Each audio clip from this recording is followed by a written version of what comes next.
Order number 1, administration of oath. Order number 2, communication from the chair. Order number 3, messages. Order number 4, petitions. Order number 5, papers.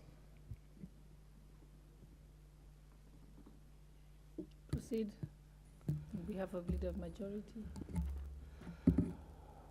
Thank you very much, Honorable Speaker. Honorable Speaker, I beg to lay the following papers on the table of the House today, Wednesday, February 15th, 2023, this morning's sitting. 1, 2023 Budget Policy Statement from the National Treasury and Economic Planning. 2, the Medium-Term Debt Management Strategy 2023 from the National Treasury and Economic Planning. 3, report of the Auditor General on the National Governance Constituencies Development Fund for Rarieda constituency for the year ended 30th June 2019. 4, report of the Auditor General and financial statements of the NGCDF Board for the year ended 30th June 2021 and certificates therein. 5, reports of the Auditor General and financial statements of the NGCDF in respect of the following constituencies for the year ended 30th June 2021 and the certificates therein. 1, Ruiru, Embakasi East, Kirinyaga Central, Mathare, Kibra, Kigumo, Kandara, Juja, Molo, Dagoretti North, Ruaraka, Thika Town, Gatundu South, Kajiado South, Kibwezi West, Gatanga, Kipipiri, Nakuru Town, Kangema, Mwingi Central, Gishugu, Mwea, Mathira, Kiharu, Laikipia North, and Mathioya. 6, reports of the Auditor General and financial statements in respect of the following institutions for the year ended 30th June 2021 and certificates therein. Kenya National Trading Corporation, Kenya Industrial Estates, Mount Elgon Lodge Limited, Nyeri National Polytechnic, Privatization Commission, Government Clearing Agency Fund, Kenya Tourism Board, Kenya Water Towers Agency, National Environment Management and Authority, Tourism Research Institute, Bomas of Kenya Limited, Tourism Promotion Fund, Kenya Forestry Research Institute, Nairobi Technical Training Institute, Kenya Ports Authority, and South Nyanza Sugar Company Limited. I thank you, Honorable Speaker.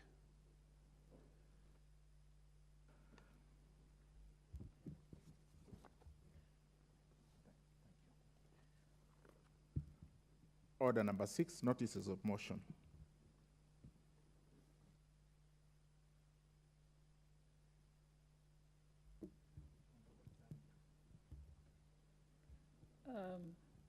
The Honorable Thunders Zambia.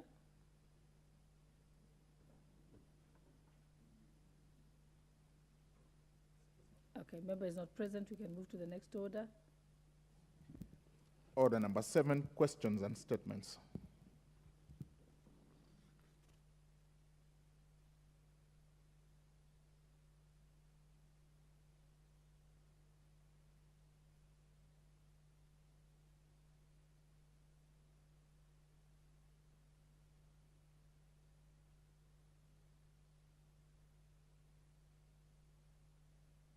The next statement was also Engineer Honorable Zambia. Can move to the next order. He's not present. Order number 8, procedural motion, limitation of debate on bills sponsored by parties or committees. Yes, Honorable Owen Bayer on behalf of the Majority Leader. You may proceed. Thank you very much, Honorable Speaker. That pursuant to the provision of Standing Order 97-1, this House orders that each speech in a debate on bills sponsored by a committee, the leader of the majority party or the leader of the minority party, be limited as follows. A maximum of 45 minutes for the mover in moving and 15 minutes in replying. A maximum of 30 minutes for the chairpersons of the relevant committee if the bill is not sponsored by the relevant committee, and a maximum of 10 minutes for any other member speaking except the leader of the majority party and the leader of the minority party, who shall be limited to a maximum of 15 minutes each if the bill is not sponsored by either of them, and that priority in speaking be accorded to the leader of the majority party, the leader of the minority party, and the chairperson of the relevant departmental committee in that order. Honorable Speaker, this is a procedural motion, and being a procedural motion, I think we'll just go through the motions as given so that we are able to set the pace for this session. Honorable Speaker, I request yes, the Deputy Whip to second. Madam Speaker, I second. Thank you.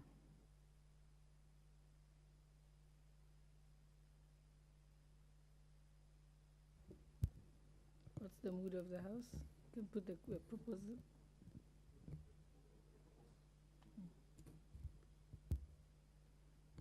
I now propose the question that pursuant to the provisions of Standing Order 97-1, this House orders that each speech in the debate of the bill sponsored by a committee and the leader of majority party or the leader of minority party be limited as follows. A maximum of 45 minutes for the mover in moving and 15 minutes in replying, and a maximum of 30 minutes for the chairperson of the relevant committee if the bill is not sponsored by that relevant committee, and a maximum of 10 minutes for any member speaking except the leader of majority party, the leader of the minority party, who shall be limited to a maximum of 15 minutes each if the bill is not sponsored by either of them, and that the priority in speaking be accorded to the leader of majority, the leader of minority party, and the chairperson of the relevant committee in that order.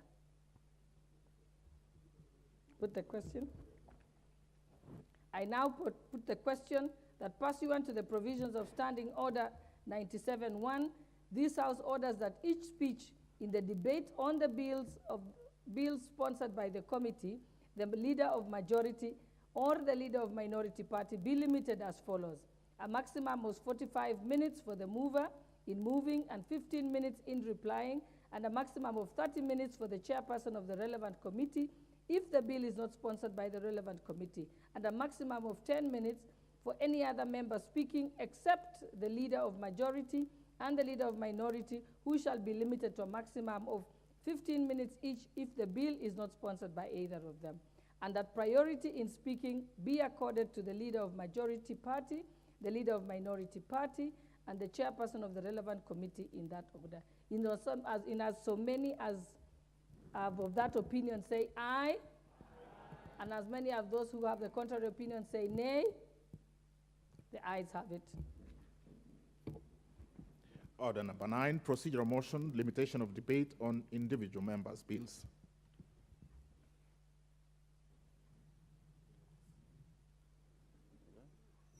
You may proceed. Thank you. Thank you. Honorable Speaker, I beg to move that pursuant to the provisions of Standing Order 97-1, this House orders that each speech in a debate on bills not sponsored by a committee, the leader of the majority party or the leader of the minority party be limited as follows. A maximum of 3 hours and 30 minutes with not more than 30 minutes for the mover in moving and 10 minutes in replying. A maximum of 30 minutes for the chairperson of the relevant committee, and a maximum of 10 minutes for any other member speaking except the leader of the majority party and the leader of the minority party, who shall be limited to a maximum of 13 minutes each, and that priority in speaking be accorded to the leader of the majority party, the leader of the minority party, and the chairperson of the relevant committee in that order. Honorable Speaker, still this is a procedural motion that is limiting debates on individual members' bills. On Wednesdays when we have individual members' bills, so we'll follow the paces and ask the Honorable Wangwe to second.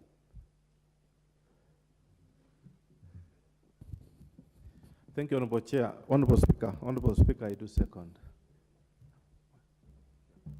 Because of the House, we can I now propose that pursuant to the provisions of Standing Order 97-1, this House orders that the speech in the debate on bills not sponsored by the committee and the Leader of Majority and the Leader of Minority Party be limited as follows. A maximum of 3 hours and 30 minutes with not more than 30 minutes for the mover and in moving and 10 minutes in replying. A maximum of 30 minutes for the chairperson of the relevant committee and a maximum of 10 minutes for any other member speaking except the Leader of the Majority Party and the Leader of the Minority Party, who shall be limited to a maximum of 15 minutes each, and that priority in speaking be accorded to the Leader of Majority Party, the Leader of Minority Party, and the chairperson of the relevant committee in that order. You'd like me to put the question? Okay, that's the mood of the House. I now put the question that pursuant to the provisions of Standing Order 97-1, this House orders that each speech in the debate on bills not sponsored by the committee, the Leader of Majority Party or the Leader of Minority Party be limited as follows. A maximum of 3 hours and 30 minutes with not more than 30 minutes for the mover in moving and 10 minutes in replying. A maximum of 30 minutes for the chairperson of the relevant committee and a maximum of 10 minutes for any other member speaking except the Leader of Majority Party and the Leader of Minority Party, who shall be limited to the maximum of 15 minutes each, and that priority in speaking be accorded to the Leader of Majority, the Leader of Minority Party, and the chairperson of the relevant committee in that order. Will as many of that opinion say aye? Aye. Will as many of the contrary opinion say nay? The ayes have it. Order number 10, procedural motion, limitation of debate on motions. Leader of Majority. Thank you very much. Honorable Speaker, I beg to move that pursuant to the provision Standing Order 97-1, this House orders that each speech in a debate on any motion, including special motions, be limited in the following manner. A maximum of 3 hours with not more than 20 minutes for the mover and 10 minutes each for the member speaking, except the Leader of the Majority Party and the Leader of the Minority Party, who shall be limited to a maximum of 15 minutes each, and that 10 minutes before the expiry of the time, the mover shall be called upon to reply, and that priority in speaking be accorded to the Leader of the Majority Party, the Leader of the Minority Party, and the chairperson of the relevant departmental committee in that order. Madam Speaker, this procedural motion that limits debate on motions, I think this time we are almost done with the initial debates, debate by members. And now we're moving into business. And this procedural motion limits time.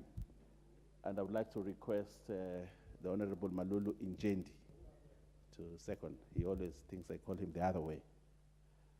Now I know the name. Thank you, Madam Speaker. I arise to second.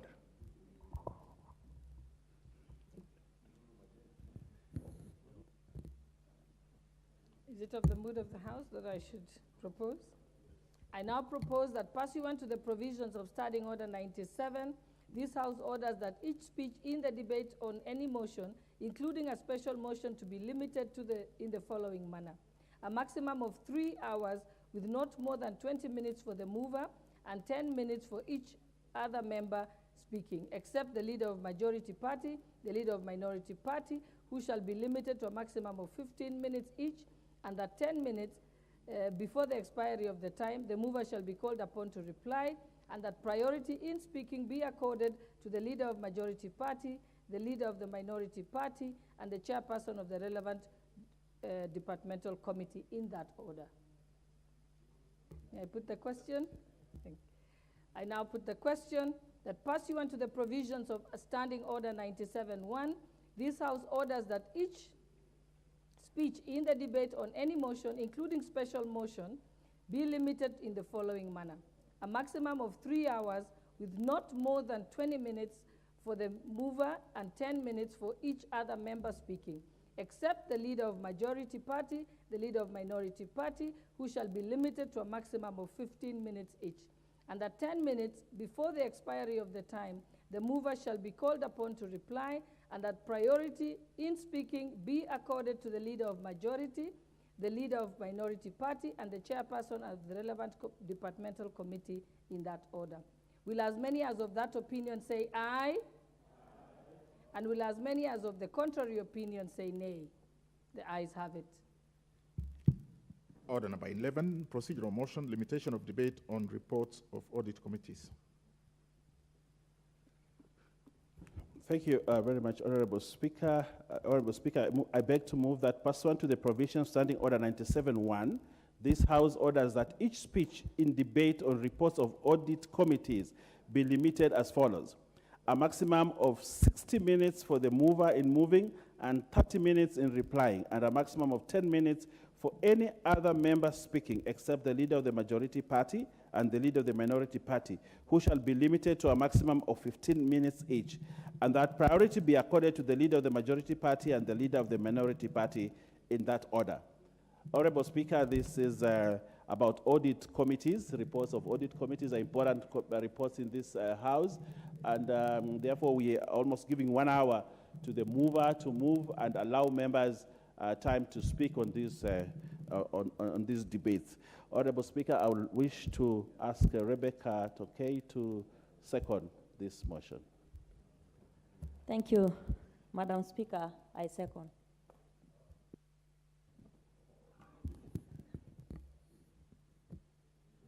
I take it that the mood of the House is that I propose that pursuant to the provisions of Standing Order 97.1, this House orders that each speech in debate on reports of audit committees be limited to as follows.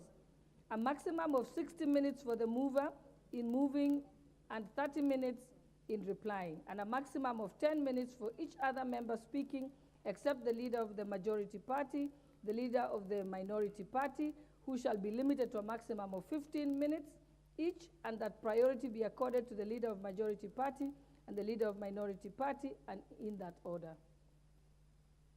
May I propose the question? May I put the question? Okay. I now put the question that pursuant to the provisions of Standing Order 97.1, this House orders that each speech in debate on reports of audit committees be limited as follows. A maximum of 60 minutes for the mover in moving and 30 minutes in replying, and a maximum of 10 minutes for any other member speaking except the leader of majority party, the leader of minority party, who shall be limited to a maximum of 15 minutes each, and that priority be accorded to the leader of majority party, the leader of minority party, in that order. Will as many as of that opinion say aye? Will as many as of the contrary opinion say nay? The ayes have it. Order number 12, procedural motion, limitation of debate on other committee reports. Thank you very much, Madam Speaker. Honorable Speaker, I would like to move the following, that pursuant to the provisions of Standing Order 97.1, this House orders that each speech in a debate on other committee reports, including a report of a joint committee of the House of Parliament or any other report submitted to the House for which limitation of time has not been specified, shall be limited as follows. A maximum of 2.5 hours with not more than 20 minutes for the mover in moving and 5 minutes for any other member speaking, including the leader of the majority party and the leader of the minority party, and the chairperson of the relevant committee if the committee report is not moved by the chairperson of the relevant committee. And that 10 minutes before the expiry of the time, the mover shall be called upon to reply, and further that priority in speaking shall be accorded to the leader of the majority party and the leader of the minority party, in that order. Honorable Speaker, we have constituted the committees now, and committees are up and running, and we expect very soon that committees will start tabling reports in this House, and as they table the reports, then we give them an opportunity, we give members an opportunity for the debates to take place, and therefore we propose that these are the limitations of time that we take on committee reports other than limitation of debate on other committee reports. I would like to request the Honorable Lillian, the COE, the Women Rep for Trans-Nzoia, to second. Madam Speaker, I second.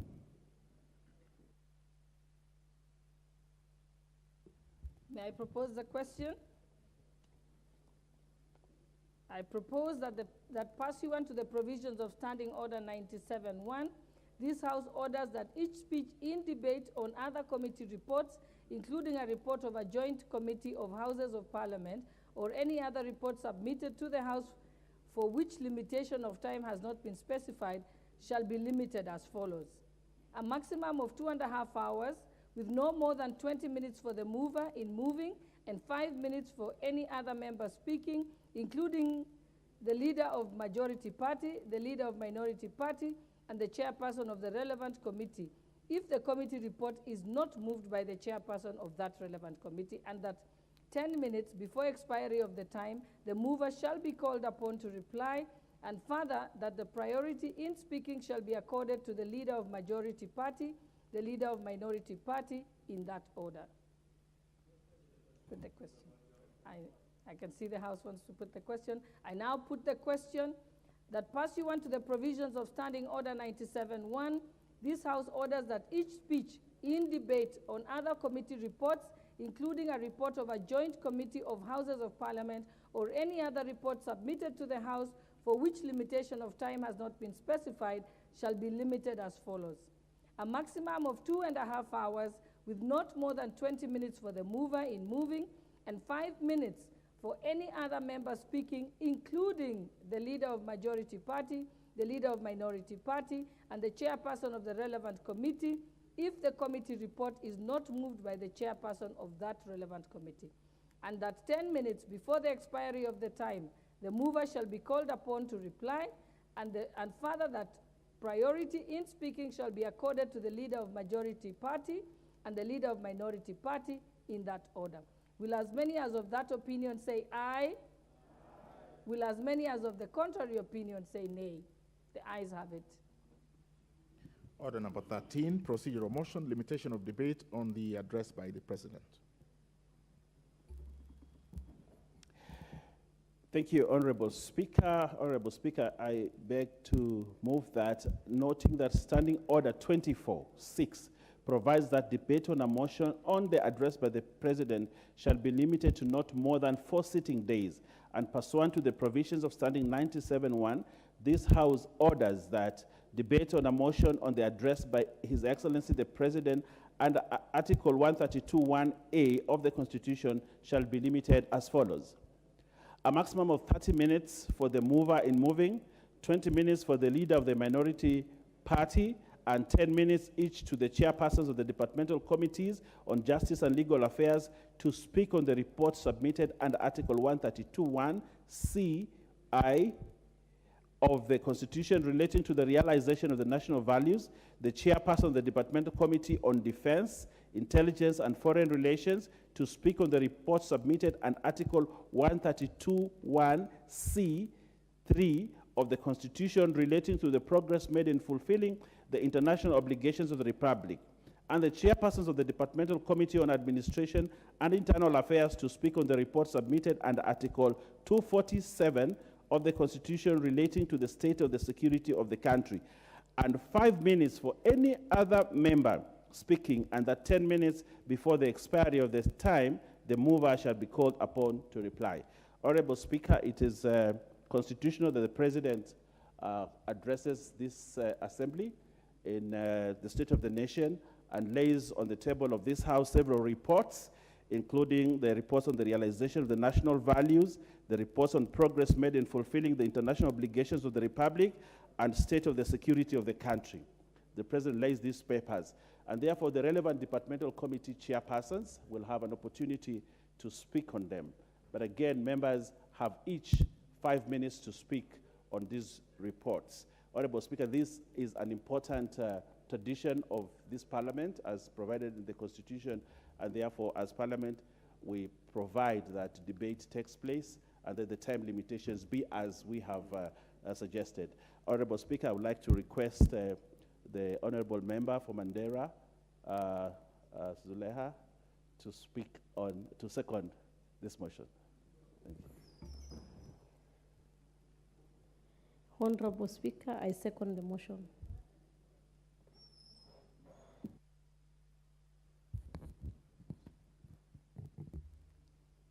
Honorable members, I now put propose the question that noting the Standing Order 24-6 provides that debate on a motion on the address by the President shall be limited to not more than 4 sitting days, and pursuant to the provisions of Standing Order 97-1, this House orders that the debate on a motion on the address by His Excellency the President under Article 132(1)(a) of the Constitution shall be limited as follows.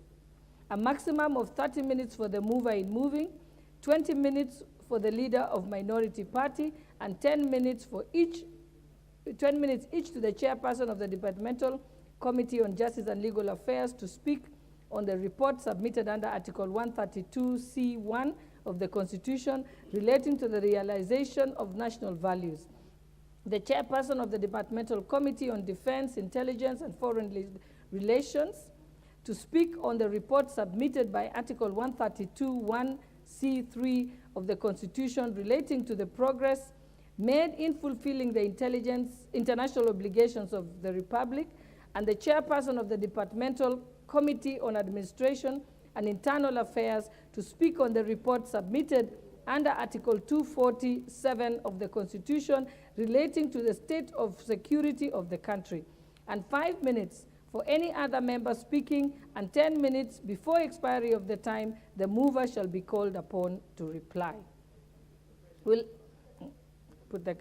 I now put the question that noting the Standing Order 24-6 provides that debate on the motion on the address of the President shall be limited to not more than 4 sitting days, and pursuant to the provisions of Standing Order 97-1, this House orders that debate on a motion on the address by His Excellency the President under Article 132(1)(a) of the Constitution shall be limited as follows.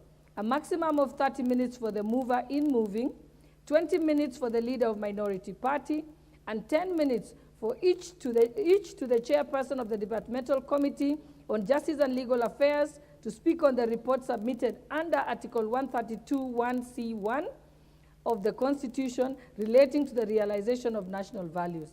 The chairperson of the Departmental Committee on Defense, Intelligence, and Foreign Relations to speak on the report under Article 132(1)(c)(3) of the Constitution relating to the progress in fulfilling the international obligations of the Republic, and the chairperson of the Departmental Committee on Administration and Internal Affairs to speak on the report submitted under Article 247 of the Constitution relating to the state of security of the country, and 5 minutes for any other member speaking, and that 10 minutes before the expiry of time, the mover shall be called upon to reply. Will as many as of that opinion say aye? Aye. Will as many of us of the contrary opinion say nay?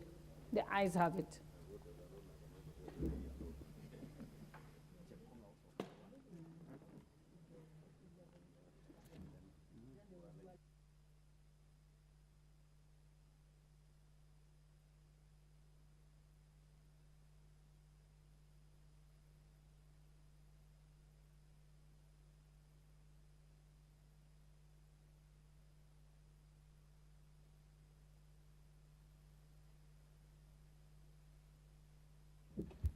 I think the Honorable Engineer Thunders Nzambi, member for Kilome, we shall indulge you. You were not present when we started earlier, but because we don't have too much business now, we are going to indulge you. Hopefully that will not happen going forward. Where is the engineer? Engineer Zambia, you may proceed.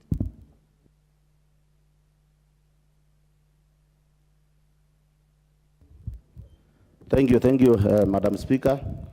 I rise to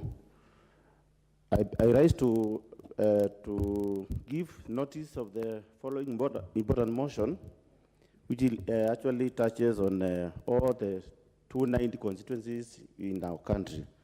That aware that Article 57 of the Constitution outlines the measures to be taken to ensure the rights of elderly persons, noting that the elderly persons, particularly from vulnerable backgrounds, who are in the dire need of across the country, require financial and for their sustainability, in regard to their health and well-being, recognizing that the Older Persons Cash Transfer, OPCT program, was launched in 2007 with the purpose of facilitation of a monthly cash transfer to the disadvantaged and the vulnerable elderly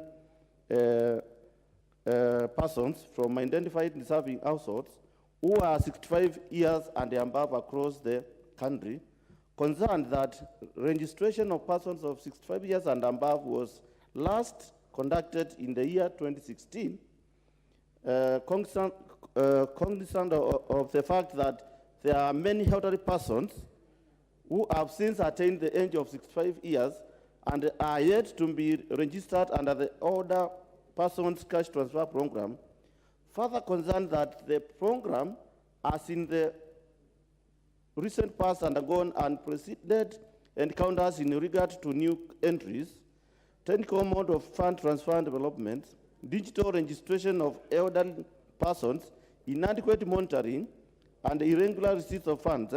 This House resolves that the national government, through the Ministry of Labor and Social Protection, undertakes continuous and timely registration of elderly persons under the Older Persons Cash Transfer Program. Thank you, Madam Speaker. Thank you. We can now move to the next. Order number 14, the Land Amendment Bill, National Assembly Bill number 40 of 2022, first reading. A bill for an act of parliament to amend the Land Act 2012. Order number 15, the Pensions Amendment Bill, National Assembly Bill number 44 of 2022, first reading. A bill for an act of parliament to amend the Pensions Act and for connected purposes.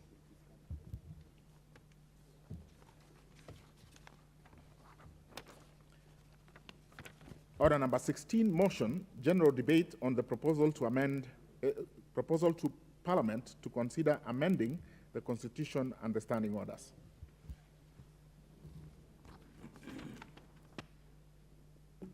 Leader of Majority.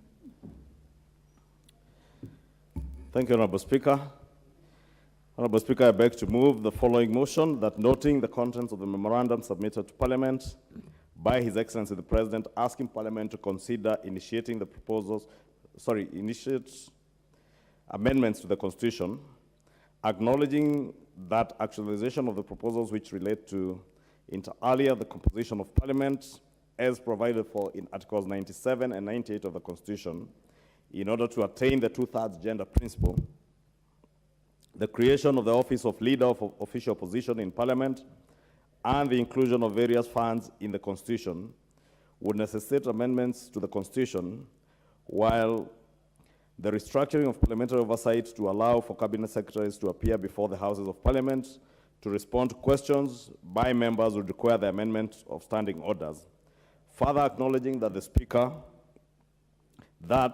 via a notification issued on the 9th of December 2022, referred the matters raised in the memorandum to the Departmental Committee on Justice and Legal Affairs with regard to the proposals relating to the implementation of the two-thirds gender principle and the establishment of the Office of the Leader of Official Position, the Joint Parliamentary Ad Hoc Committee with regard to proposals to amend the Constitution to entrench the Constituency Development Fund, Senate Oversight and National Government Affirmative Action Funds, and the Procedure and House Rules Committee with regard to proposals to amend the standing orders to strengthen parliamentary oversight of the executive so as to facilitate public participation pursuant to Article 118 of the Constitution.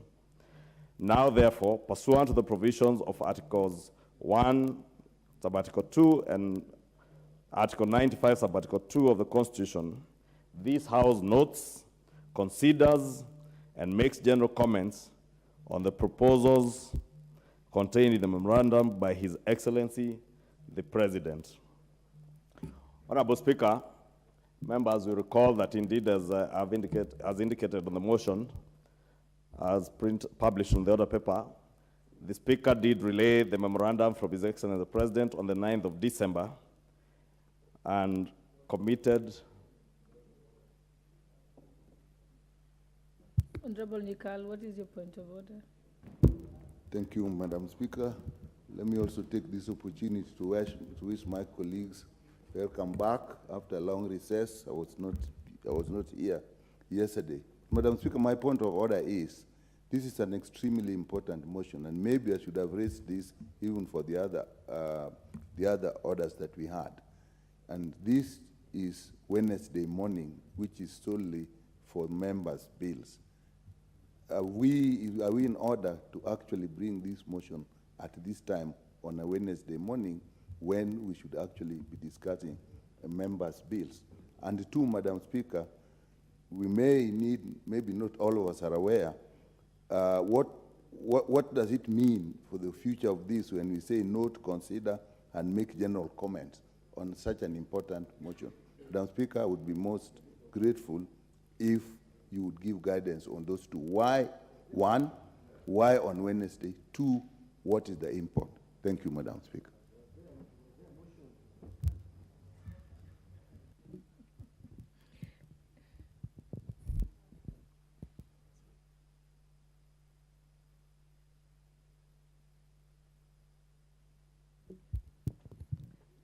Honorable Nikal, you may have brought in an important issue, but the House Business Committee that sat resolved that it be brought in today. And as you're aware,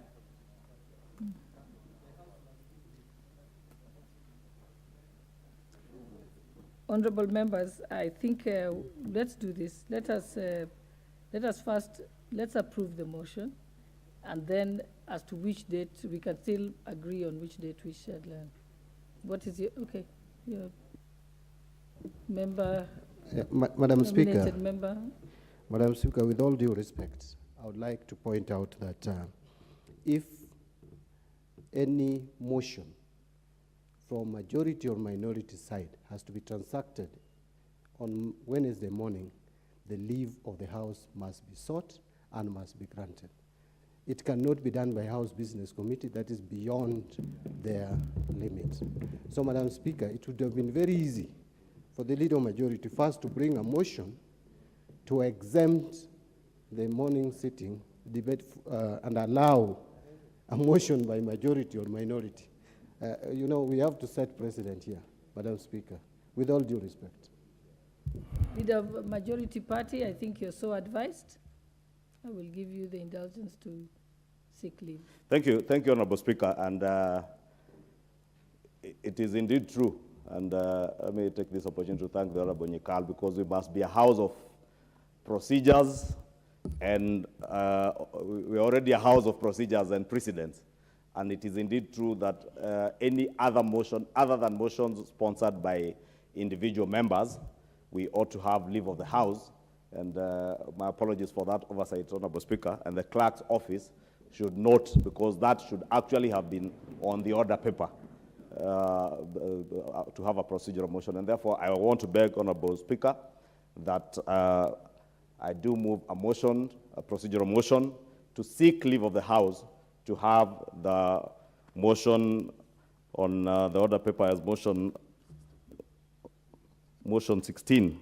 The motion listed on the order paper as motion number 16, as order number 16, Honorable Speaker, that we seek leave of the House to have this motion, the general debate on this motion this morning. Honorable Speaker, you are aware that, and members are aware, that the only notice of motion that has just been given by the Honorable Zambia, belatedly so, because you should also have done that under order number 5, is the only private member's motion. And I think this afternoon there will be another one noticed by the Honorable Gathoni wa Mushomba, as approved by the House Business Committee. And therefore, in the absence of those individual members' bills, it was in the wisdom of the House Business Committee that we allow this debate this morning, and therefore seek the members' indulgence and seek leave of the House to have this debate this morning. And I want to request the Honorable Member for Kwanza, the one and only Ferdinand Wanyonyi, to second. Madam Speaker, thank you very much. I do not see any... One moment, there's still a point of order by Honorable Nyikal. Even seeking leave has a process of how it comes. In fact, it should have been in the order of today, saying that the motion to seek leave to discuss this. We then would then discuss that and proceed. We cannot come to the House without that having even been discussed in the House Business Committee and then suddenly realizing that we did not do the correct thing. We now want to do it without having discussed it in the House Business Committee. Madam Speaker, in my view, the most practical way is actually to step this down and then maybe in the afternoon or tomorrow bring the motion for seeking leave of the House. But to do it now would be rather pedestrian. And I think we should just do, this is an important motion, we should not start on a faulty step. Thank you, Madam Speaker.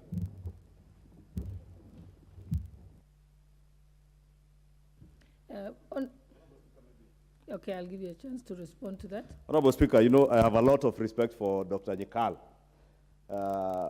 and he knows his famous definition of government. Therefore, I don't like to rattle government. And Honorable Nyikal knows what I mean. But I think Honorable Nyikal now is completely out of order because, one, the Honorable Nyikal does not sit in the House Business Committee, and indeed this matter was discussed in the House Business Committee and approved by the House Business Committee. And I've just sought the indulgence of the House because it was an oversight by the clerk's office, whoever prepared the order paper, not to have the procedural motion.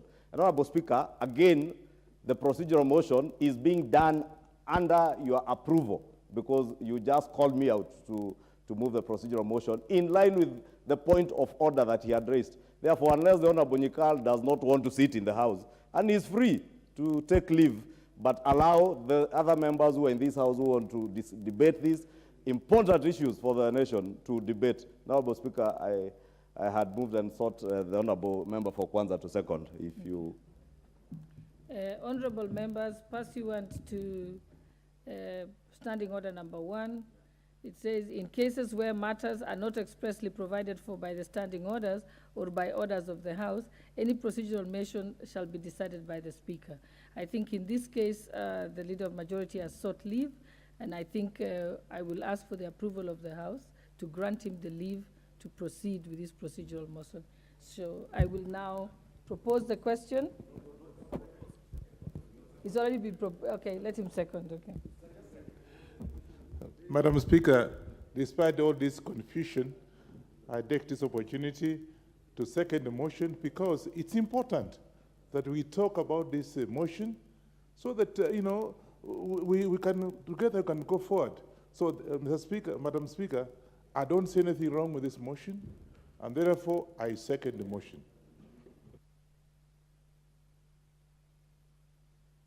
I now propose that leave be granted for the motion on the general debate on the proposal of Parliament to consider amending the Constitution and the standing order.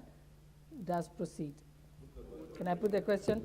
I now put the question that leave be granted for the motion on general debate on the proposal to Parliament to consider amending the Constitution and standing orders be allowed as a procedural motion on limitation of time.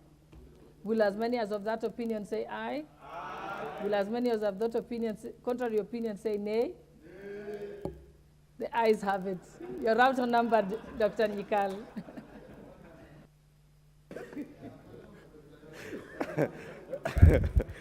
Honorable Speaker, I do hope that our good friends, the new members of Parliament, are learning from experienced legislators like Dr. Nyikal. Because there are many ways of skinning a cat, and you could see his sole intention was not to have this continue. But Honorable Speaker, I think it's only fair that now that we have put that vote. Honorable Speaker, I was saying, this memorandum by the President, Honorable Speaker, touches on a number of very pertinent issues, Honorable Speaker. Top among them is the issue that we already had general debate on, and not all we're asking this morning, Honorable Speaker, is for members to ventilate, members to have that general debate on the various proposals contained in that memorandum. Now, saying a number of, part of those issues we had actually had general debate on, the issue of the Affirmative Action Fund, GAF, the issue of the Senate Oversight Fund, and of course the issue of NGCDF funds. We already had the general debate, you remember, in the first session, and in the same general debate that we seek to have on the other proposals on the 2/3 gender rule and the creation of the office of Leader of Official Opposition, and of course the proposed amendment to our own standing orders on having cabinet secretaries appear in the House to answer to questions, statements, and issues that are of concern to the people of Kenya. Honorable Speaker, members will recall that in the 11th Parliament, the Honorable Aden Duale, as Leader of Majority, did bring a bill to amend the Constitution to actualize the 2/3 affirmative, 2/3 gender rule principle in the Constitution. And I think also in the 12th Parliament, all these attempts failed. I think also in the 11th Parliament, the Honorable Chepkonga, then as chair of JLAC, had an attempt. And of course, yours sincerely, the Speaker herself, has had an attempt to amend the Constitution to actualize this 2/3 gender principle in the bill that was sponsored by none other than yourself, Honorable Speaker, Gladys Bose-Sholei. And I think there is also the current bill that you have also, the Speaker has also proposed in her capacity as a Member of Parliament. And that bill had actually been allowed to, by the House Business Committee, and I'm advised it was notified to the House Business Committee that the Honorable Speaker has agreed to, not really step it down, but to allow debate, because this debate will only go to enrich part of the proposals that the Honorable Sholei and any other member would have on the question of the 2/3 gender rule. And I think over time, members will appreciate that the 3 or 4 attempts to actualize the 2/3 gender rule has been a struggle. And indeed, in all occasions, I think the last one, we could not even raise the 2/3 majority to be able to pass that particular amendment. And sadly, it took the former Chief Justice, the Honorable Maraga, writing to the President, the then President, President Uhuru Kenyatta, to take action and dissolve the House because the House was said to be unconstitutional. This, Honorable Speaker, persists today. As we are currently constituted, we are yet to achieve that 2/3 gender rule. And therefore, it could also be said that this House is not constitutionally constituted.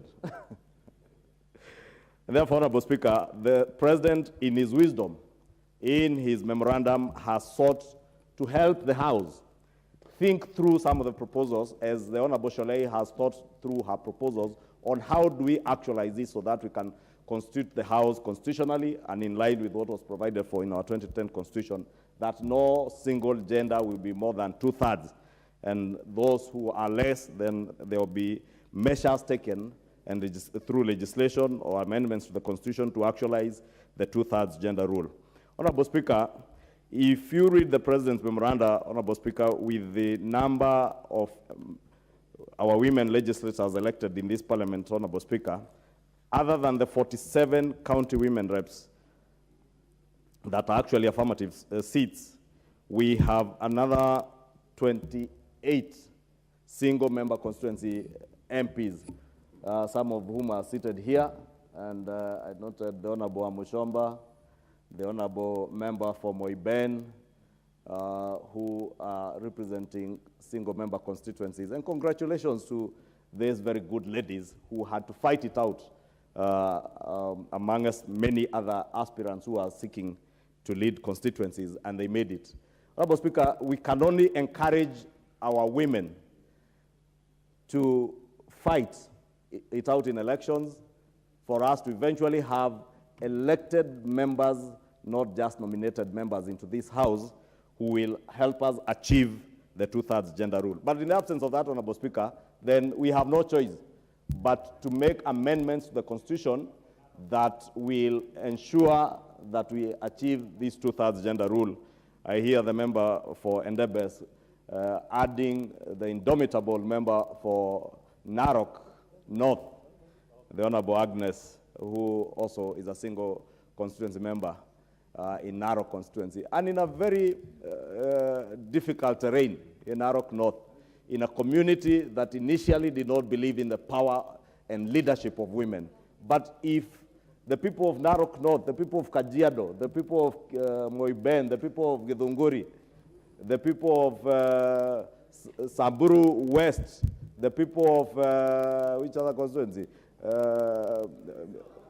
Kitui South, the people of Laikipia, the Honorable Sarah Korere, many Kenyans in areas that the societies were very patriarchal and never believed in the leadership of women, today appreciate appreciate that women can also make very good leaders, and they are as good, if not better, than men leaders, Honorable Speaker. And therefore, it is up to this House, Honorable Speaker, to debate and see how then do we actualize this. Over time, Honorable Speaker, it may be that it is the other gender, the male gender, that will need affirmative action. You never know.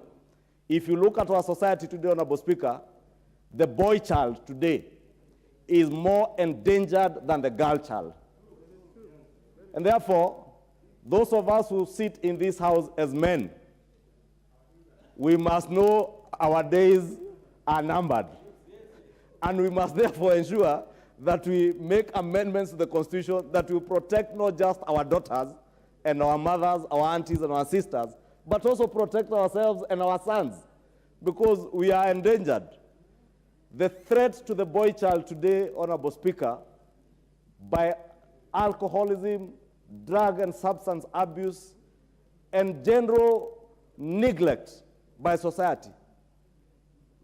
30, 20 years ago, Honorable Speaker, this country moved towards empowerment of the girl child.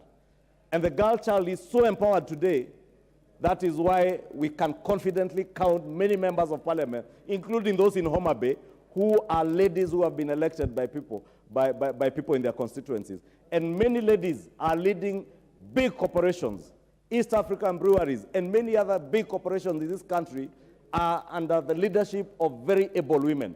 And therefore, it is unfair that we continue as a political unit or political establishments not to have ladies at the forefront of our leadership, of the leadership of our country. And therefore, I want to encourage members, let us not look at this two-thirds gender rule or principle as something that is targeting women. It is both women and men. It is gender principle, not women principle. And gender is not women, it is both genders. Fortunately, Honorable Speaker, in this country, we don't have the issues that we see in the West of the transgender people. So we are talking of only the two genders, either the female or the male gender. Honorable Speaker, the other provision, I don't need to belabor the question of the affirmative action funds, NGCDF, Senate oversight.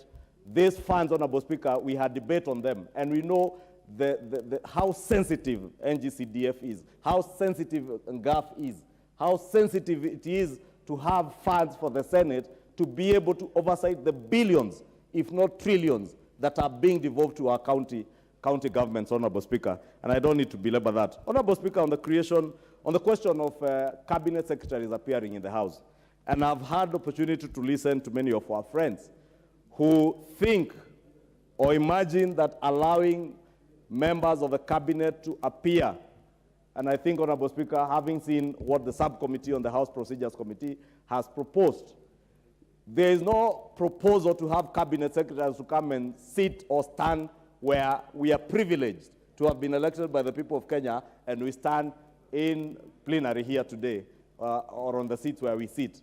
But at the bar, Honorable Speaker, we will create provision.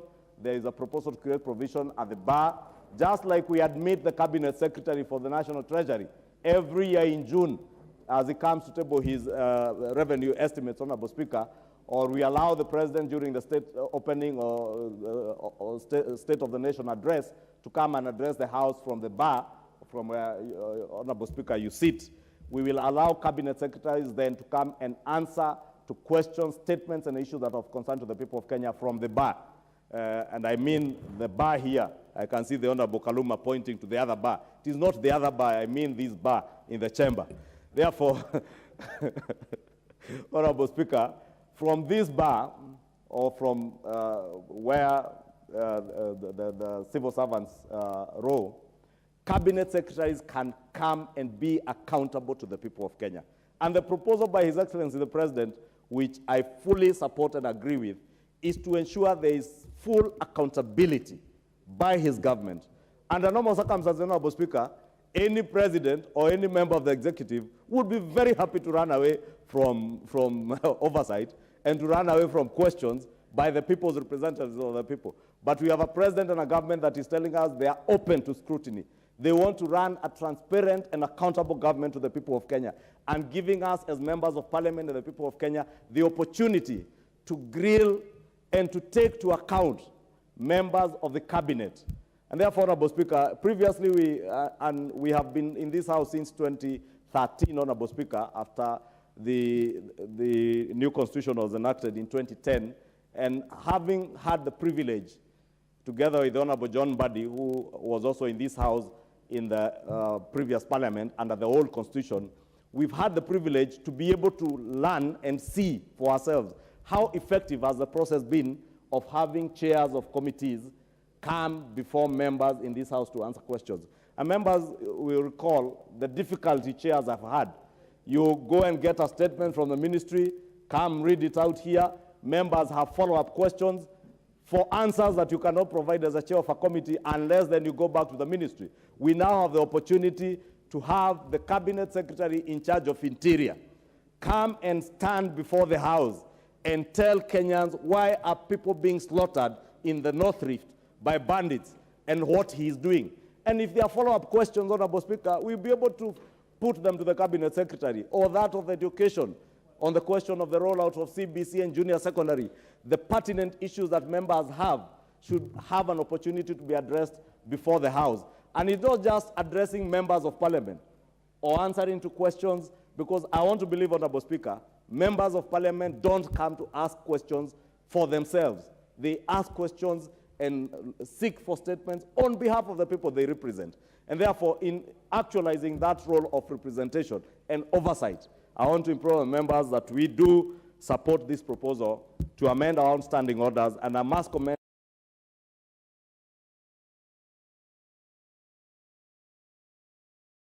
to having their report adopted by the committee and subsequent approval by the House. Honorable Speaker, the other proposal by His Excellency the President is one of creating the office of the Leader of Official Opposition. And I listened to my brother and colleague, the Honorable Pio Wandai in Mombasa, asking then why don't we go back to BBI? And I know it excites the Honorable Kaluma and John Buddy to mention BBI. But BBI is dead and buried, and you must socialize yourselves to that. And that is why the President has been very fair to us as a House, that he has not sought to introduce or reintroduce BBI in any other form, or even to coerce leaders to support any proposal that he has. He's not seeking to initiate constitutional amendments. He's seeking to initiate this general debate for us to enable Kenyans to have that public discourse, so that at the end of the day, we have provisions in the Constitution on how we can amend the Constitution. And one of the ways is a parliamentary process in this House. And we cannot run away from that responsibility, that we have a duty, we have a responsibility bestowed on us, and a mandate bestowed on us in the Constitution, that we have powers under the Constitution to amend any section of the Constitution except those that will call for a referendum, Honorable Speaker. And therefore, the issues that the Honorable President, His Excellency the President, has sought that we debate, and as a House, we make a decision on what we think is best.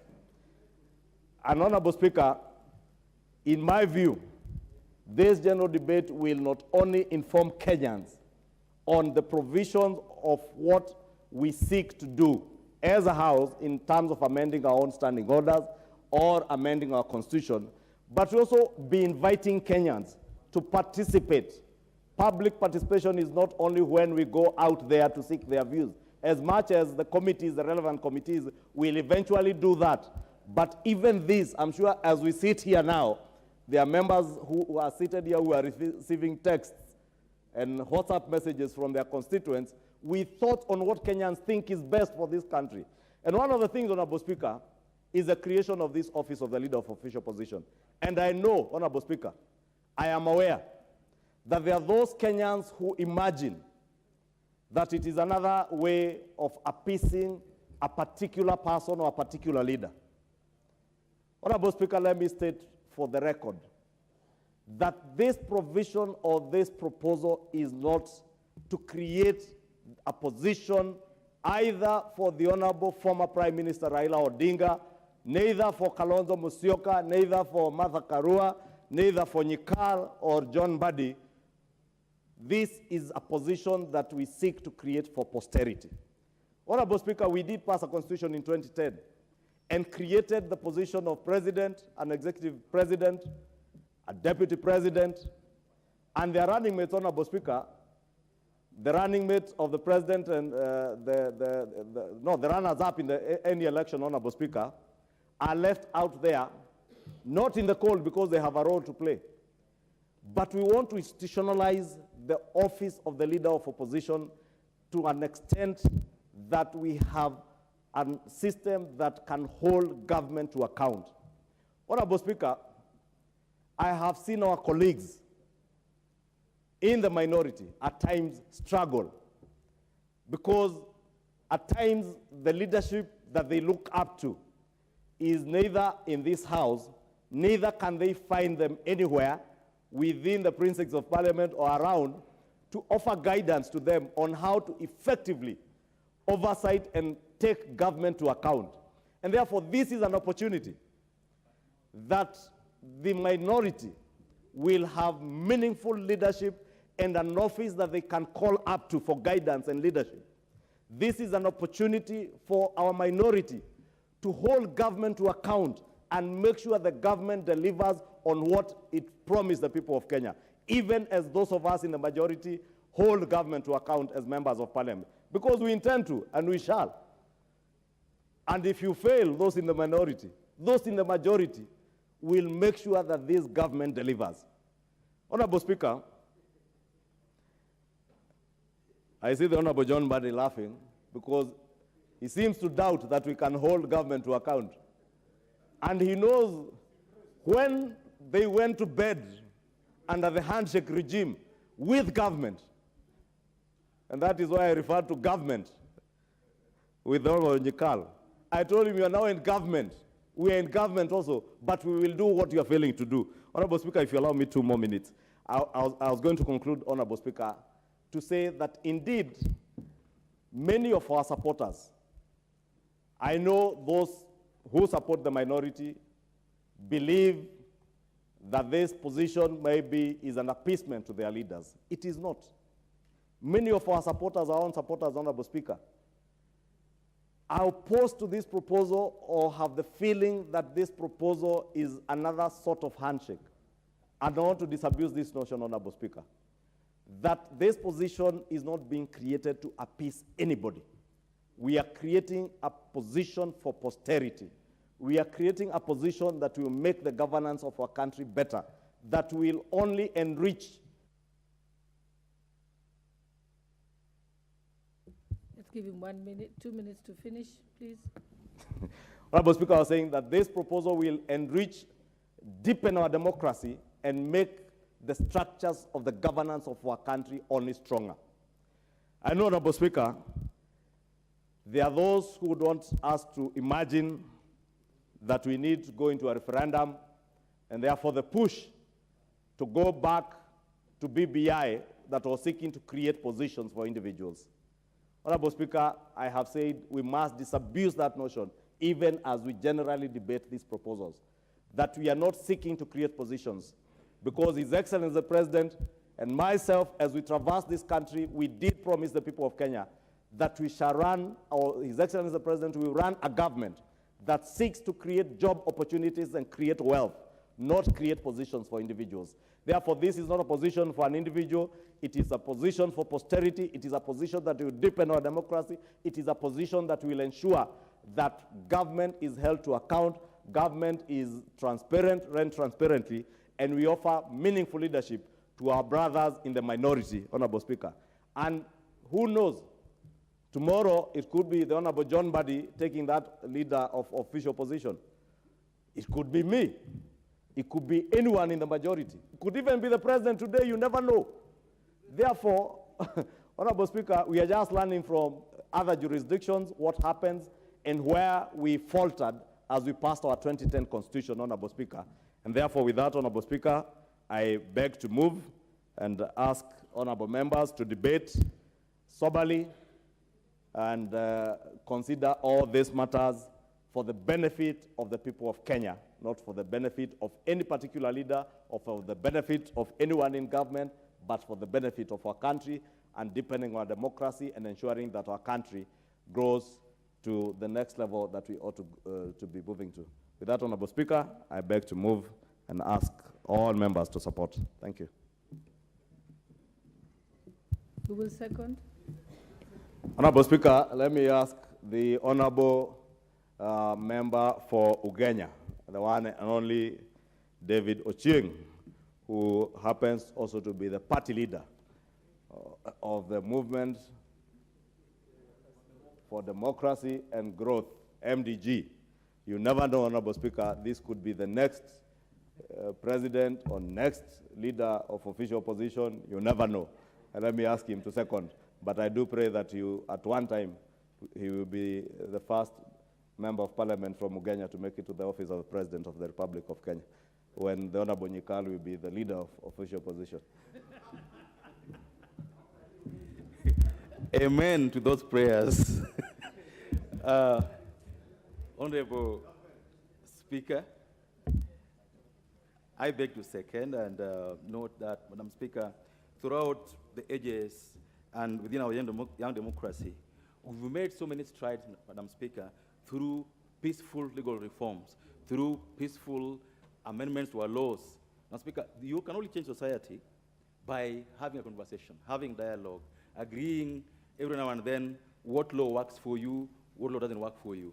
And Madam Speaker, I believe that the President's memorandum is made in that light. He recognized the fact that Parliament has a big role to play in legal reform and that we need to have a conversation. And so instead of issuing an edict or doing what was called BBI at that time, he involves Parliament early enough, asks us, these are my thoughts on these matters. What do you think? That's what he's telling us, Madam Speaker, through this memorandum. And I want to thank our Speaker here for allowing time for this conversation, Madam Speaker, because we've come from far and we've changed so much. Our society has changed so much. In America, for almost 100 years, women never voted. Our democracy started with every one of us being able to vote. And so I believe that through nudging, talking to each other, reforming laws when necessary, Madam Speaker, we make our society better. And so I want us to look at this memorandum from the President in that light, that we've been struggling with ensuring that women come to this house. And women who are here can tell you stories, Madam Speaker. You're one of them. And I've heard stories from women who are running for seats. I run a party, and I've had people who want to run talk to me about concerns they have, Madam Speaker. And so a way must be found to ensure that as a country, we make our women participate in politics meaningfully without being abused, insulted, or bullied, Madam Speaker.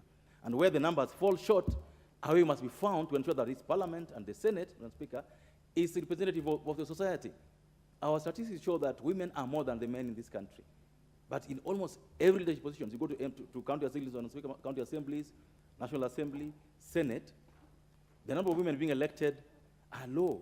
And so I agree with the President that a way must be found to ensure that 97 members of Parliament, out of 348 are women. And how do we do that, Madam Speaker? The courts have spoken severally that we were not legally constituted. We've sat here, agonized. How do we get the best formula to ensure that women are, their numbers are as per the law? And so what is being proposed is, can you get a formula that if we already have affirmative action seats, 47 of them, considered, if you already have 26 members of parliament elected as women, considered, what numbers more do we need to ensure that we have 97? So he's proposing that, can you get a formula where through the political party system, through independent system, through dialogue in this assembly, we're able to bring in 24 more women. In future, if the numbers fall short, you get a formula that is foolproof, that we know that if we elect 50 women, we'll have to bring in 47 of them. If you only have 60 women, we'll have to bring 37 of them. That's what is being proposed here, Madam Speaker, and I agree with this absolutely. The way must be found, that if you cannot elect women, if Kenyans cannot elect women, we must still get women on the table of discussion, Madam Speaker. And in this regard, I want to request members, look at this in a manner that promotes their daughters, their mothers. If we're not promoting William Ruto as president, he doesn't benefit from this. So if you can get a way of doing this the right way, Madam Speaker, our country becomes a better country in terms of governance, Madam Speaker. Madam Speaker, when the late President Kibaki was alive, his opinion was that if the best evolution would better work at the constituency level. And I agree with him. Madam Speaker, if you go to our constituencies today, you look at the kind of money we spend on administering CDF, it's less than 10 million. Compare that with how much money the counties are using to employ staff for administration. It's 40%, some places 50%. Madam Speaker, if we entrenched CDF, if we entrenched GAF, if you allow Senate to have some resources to be able to go around to ensure that counting money is work well, Madam Speaker, we'll be better off. Because we need more money on the grassroots, not less.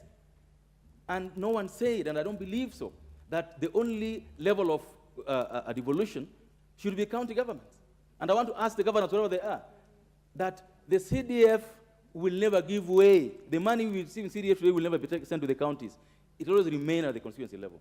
Now, Speaker, the work of a member of parliament becomes easier, not because he fiddles with CDF, not because he puts his hand in CDF, but because through CDF, schools have been built. Children go to school. Now, Speaker, last week, and I've been doing this for the last 10 years, there's never been news in this country since I became MP in 2013 of a child in Ugenya who scored good marks, never going to school. And it's true for all constituencies, that we use that system to cater for everybody else that we need to cater for. If a child from Kwanza is called to Alliance, the Honorable Wanyonyi there is able to get money and send the kid to Alliance. If a kid from Sema is called to Mangu and he lives with the grandparents, through CDF you can pick it, and you're able to sort out the children throughout. We've seen how countries handle bursaries. It is sorted in corruption, nepotism, all these things, Madam Speaker. And so the best fund we have, the one that's close to the people, the one that serves the interests of the country with very little administration fees is CDF. We as a people, as parliament, must support the president's word. Let's entrench GAF. Let's entrench CDF. Let's allow senators to have their money to go around the country to help make the governance better in this country. Madam Speaker, this country today, if we didn't have the opposition, and you know, all presidents in the world who had good intention, Madam Speaker, some of them come to be rogue. And we've seen how our country has been run. Parties have leaders. Parties have people who speak for them. You cannot tell me today in this house that the leaders that sit here as majority and minority are the leaders who make their parties move. There are people out there who lead these parties and who, after elections, lose their voices. What is being planned by this proposed amendment, Madam Speaker, is to ensure that those who hold the highest responsibility in their parties, those who run Wiper, ODM, Jubilee, whichever parties that they are, still have their voices after elections. They don't lose their voices as members of parliament, but by providing an office situation. The opposition is always the alternative government, Madam Speaker. And if we have an alternative government that cannot be organized, has no office, cannot be traced, Madam Speaker, it becomes difficult to organize. And so we want to be able to have a responsible opposition, one that can also be held to account. Because I believe that even the opposition must be held to account. We are all elected. They are being supported by the taxpayers' money. We must be able to know, what are they doing? How are they doing it?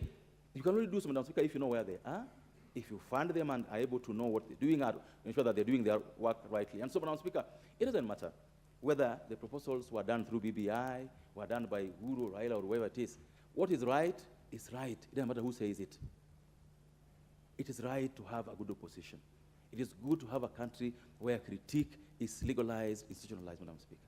This proposal by the President proposes that we institutionalize opposition, ensure that you have a way of making those who go to elections and don't win elections at national level can still operate in the public space. And we beseech members here, let's not look at these things as personality proposals, because I don't think all of us are going to be here forever.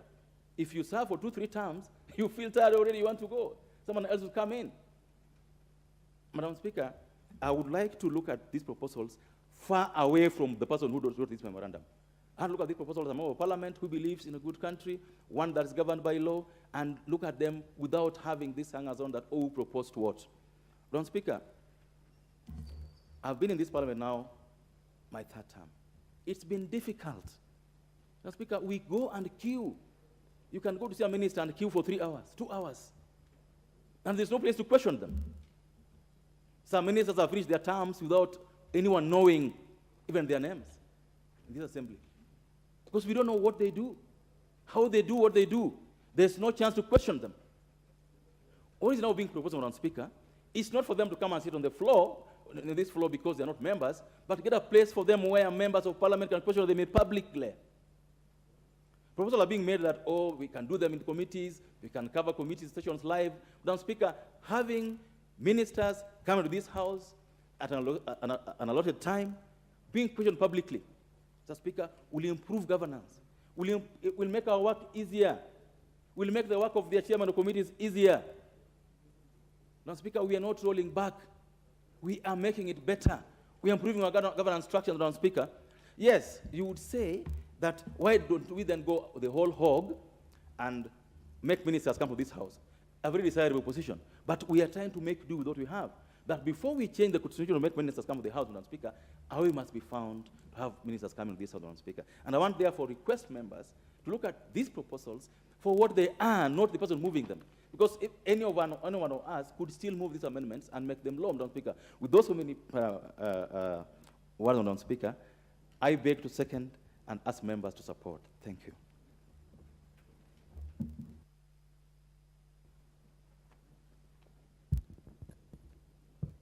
Honorable members, before I proceed, I wish to recognize the presence of students from Kanyakine High School from Imenti South constituency in Meru County. Honorable members, may I propose the question so that we can proceed to the substantive debate? Is that the mood of the House?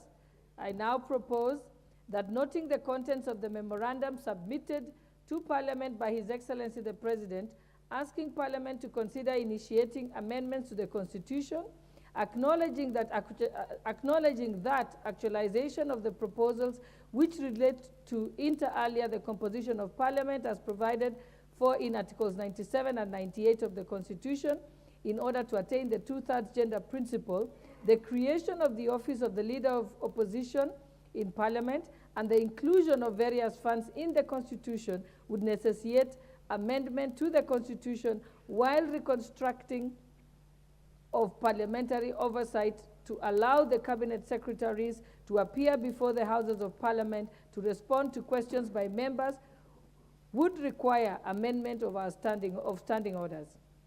Further acknowledging that the Speaker via a notification issued on the 9th of December 2022 referred the matters raised in the memorandum to the Departmental Committee on Justice and Legal Affairs. With regard to proposals relating to the implementation of the 2/3 gender principle and the establishment of the Office of the Leader of Official Opposition, the Joint Parliamentary Ad Hoc Committee, with regard to the proposals to amend to the Constitution to entrench the Constituency Development Fund, the Senate Oversight and the National Government Affirmative Action Funds, and the Procedure and House Rules Committee, with regard to the proposals to amend the standing orders to strengthen parliamentary oversight of the executive so as to facilitate public participation pursuant to Article 118 of the Constitution. Now, therefore, pursuant to the provisions of Article 1(2) and 95(2) of the Constitution, this House notes, considers, and makes general comments on the proposals contained in the memorandum by His Excellency the President. May I put the question? Okay. So, Oh, debate, okay. So. Oh, yeah, not yet.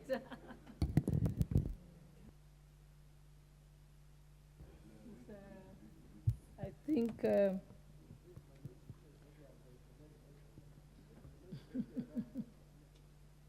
you'll have your turn, Emeritus. Member for Kangema, Peter Kihungu. The Honorable Peter Kihungu. Thank you, Madam Speaker. I start to support the motion. Madam Speaker, the issue of constitutional change on a parliamentary move is critical.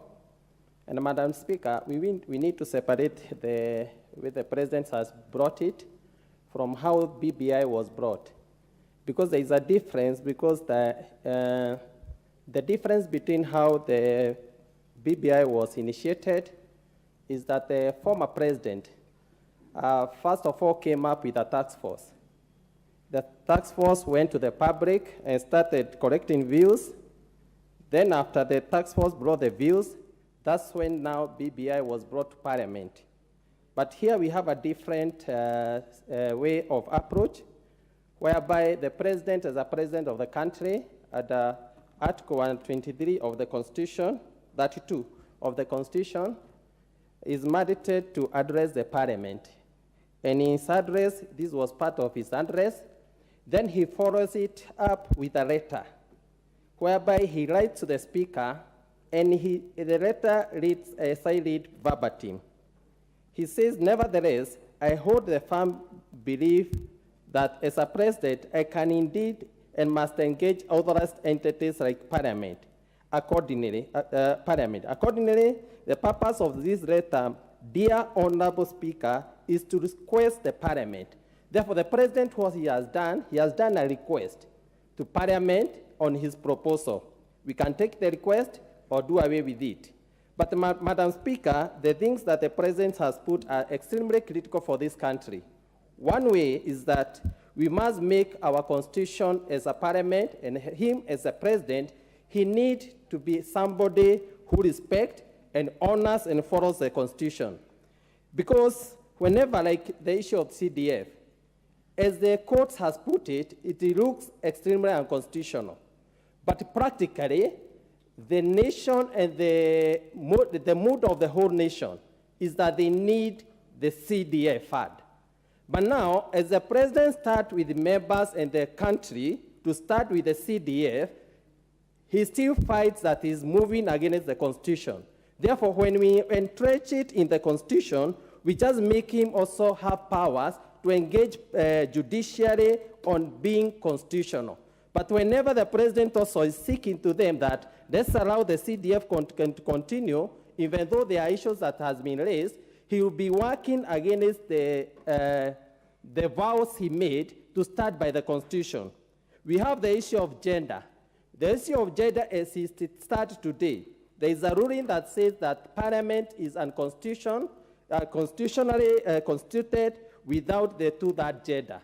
Now, when the president now requests the Parliament with his own wisdom on a formula that cannot be so burdened to our nation, a formula that can make, we make an amendment and we make it extremely constitutional. And the formula is very easy, whereby the president proposes that the gender rule should be tabulated in 290 constituencies, whereby you find that we have only to add around 24 women and we become constitutional. Therefore, Mr. Speaker, I wish as members, as we consider the issue of this amendment, let's look at it also as a Parliament, whereby we are supposed also to be extremely constitutional. We are fighting for CDF, but as it reads, it's not constitutional. There are issues of gender, as the Parliament is unconstitutional. The issue of opposition leader, everybody on the ground just says, this person who had over 6 million votes, he has almost half of the voters of the whole country who are behind him. And this person doesn't have an office. The leader of minority cannot take the position of the official opposition leader who was the presidential candidate who was following the person who took the position. Therefore, me, I'm looking at it that the president wants to bring an issue of constitutionality whereby you don't fight the person who was second after the president is just trying to fit, is just trying to beg for positions. That person should have an official office, should have all constitutional support that he needs as a person, whereby he doesn't need to beg for people to support him. He needs to be supported by the government. On issue mostly of this CS coming to parliament, the CS hides in committees. If you reach the CS for water, the CS for water, the people he recognizes as leaders are members of the committee of water. The CS for infrastructure, he honors and respects the committee members, who are only 15 members.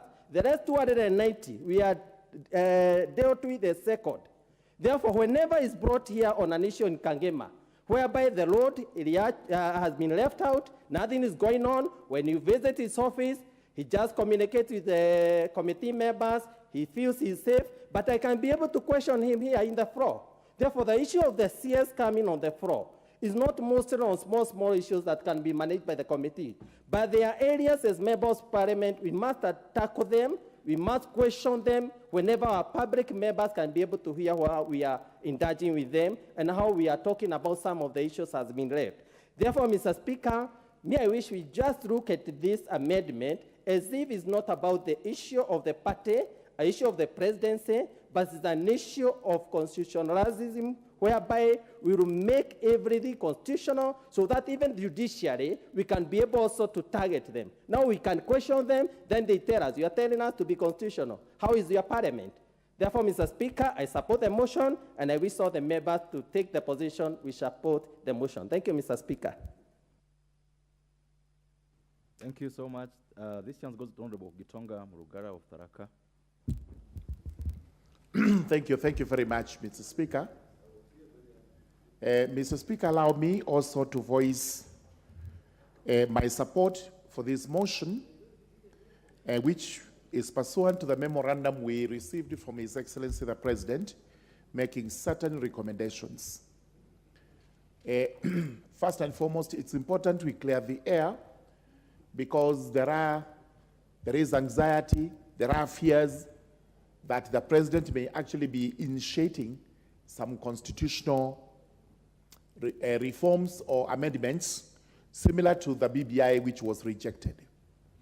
It is important to point out that there is distinction between the BBI and the memorandum we have received, in that the BBI clearly was an initiative of the President and the Executive. The Gazette notices that were initiated the process were signed by His Excellency the President then, while he went ahead to constitute the committee that came up with a proposed constitutional amendment.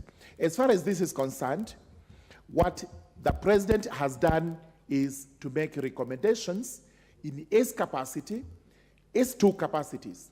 The first one being the President of the Republic of Kenya, and he is entitled to do so on behalf of the people of Kenya who elected him.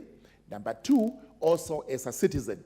And he has a right to do so as a citizen, to make proposals to this House to consider parliamentary initiative or a popular initiative, whatever it is that has to be considered. The memorandum talks about 4 issues. The first one being the 2/3 gender rule, very important because of the constitutional article which exists, that if this House does not enact laws relating to the 2/3 gender rule, then it stands dissolved. Now, it is important to remind the House that the former Chief Justice Maraga actually made the advisory that the House, the 12th Parliament, had to be dissolved because it had failed to comply with that constitutional provision. Fortunately, it wasn't, but that is the farthest it went. It remains law in this country, and if we do not follow what the Constitution says, there is that risk. The second one relates to the CDF, the GAF, and the Senate Fund.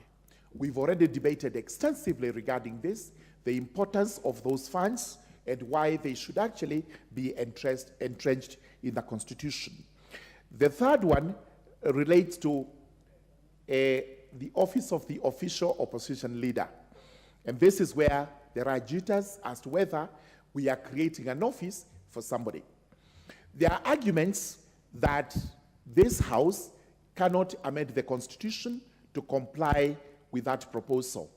One reason being given is that our country follows what is known as the presidential system of government, while in areas where, or in countries where we have the official opposition leader, the system of government is parliamentary, as found in Australia, found in England, or UK, Canada, and such other Commonwealth countries.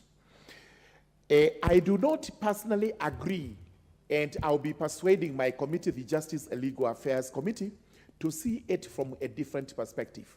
That even if we do have a presidential system, there are bits and pieces that marry our system with a parliamentary system. It's those bits and pieces that we are going to exploit, that we are going to use, so that we are able to bring in this office. The importance of the office cannot be overemphasized. The reason being that the person who comes number 2 after a general election is a very important person. And this is for posterity. It doesn't have to have the last elections in mind. That person has a lot to contribute when it comes to checks and balances of the government. It's also important to know where to find this person. For example, now, 2 of these issues have been referred to my committee, Justice and Legal Affairs. We would want to hear from the leader of opposition exactly what his views are. But as we speak today, we do not know where to find him. We do not have to go to rallies to find him. If we go to Capitol Hill, where he used to be the last time, possibly to be said we are going for Mwosho Moja. So, where do we find him? Where do we take his views from? Do we meet him in one of the committee rooms in the parliament? That is dishonorable. From now henceforth, we should consider according that office the respect it deserves, so that the occupier, who is going to be anyone, ranging from the members of parliament who are here and others who will be elected in the future, can actually sit in that office, can be consulted on all matters that may come into deliberation in this House and in this country. 2 of the matters are committed to Justice and Legal Affairs Committee, and I confirm we will move with the expedition to actually determine them so that this committee has a house. I know for sure we have to do public participation. We have to go around the country as members of parliament and members of that committee, obtaining views from Kenyans. And here, what we are dealing with are proposals. Kenyans can actually reject these proposals in total. If that happens, it's for the good of the country, it is the will of the people.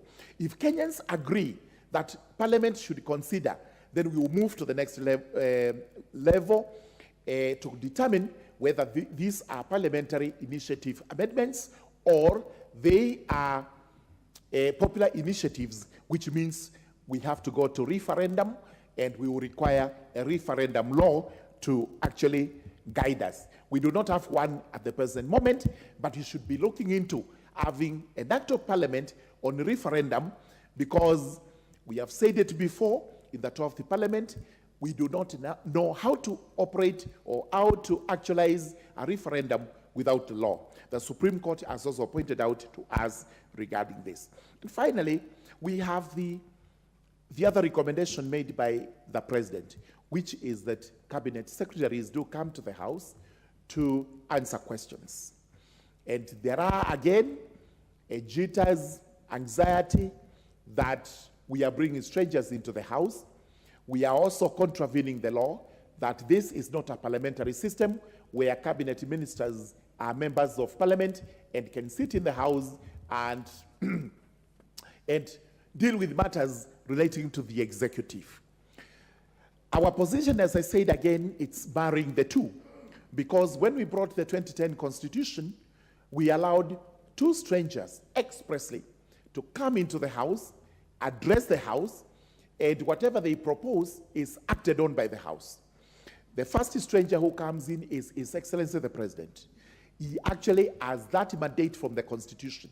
He comes over here to make the State of the Nation address, and we debate that address thereafter. And we actualize some of the views he gives to us in the form of laws, regulations, and motions. The second person who comes over here is the Cabinet Secretary in charge of Finance. Again, this is given by the Constitution. He comes over here, he gives us the budgetary estimates after Parliament has looked at them as we are doing now, right from the supplementary budget to the budget policy statement, which has just been tabled, and eventually the parliamentary estimates. This is provided by the Constitution. Nothing stops us as the House with our handmaidens and the standing orders, as I heard Honorable Nyikal saying. Standing orders are handmaidens of this House. They are not cast in stone.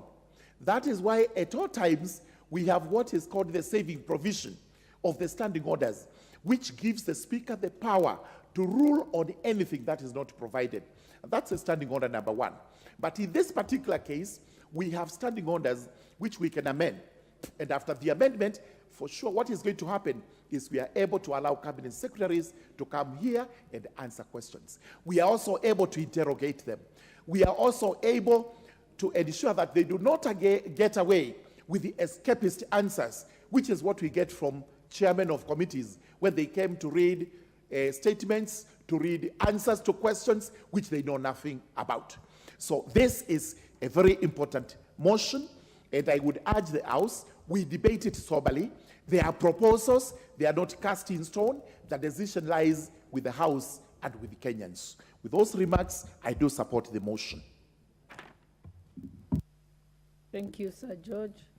The Honorable John Badi, Emeritus, nominated member by ODM. Thank you, Madam Speaker. Madam Speaker, I want to thank you for giving me this opportunity to contribute to this motion. This is just a general motion, Madam Speaker. I know we will be dealing with the specifics. Whereas I don't have a problem with the substance of the memorandum by the President to Parliament, the four key issues are issues that have been debated, talked about largely and widely in this country. The issue of official opposition and where that position should sit has been debated largely. The issue of the funding, I cannot overemphasize. And I know there is a process that is in place that will ensure that we anchor and constitutionalize in a way that now those who have been doubting the constitutionality, because I don't agree with the position of the MP for Kangema that CDF is unconstitutional. It is not. But there are people who are trying to portray it as unconstitutional. We want to seal those loopholes. I have no problem with that. I don't have a problem with answering questions before people's representatives. I also don't have a problem at all with the gender principle, because we embedded it in the Constitution. We need to actualize it. But I have a problem with the two things. Madam Speaker, number one is the process and the procedure. And number two is the principles and honesty in politics in this country.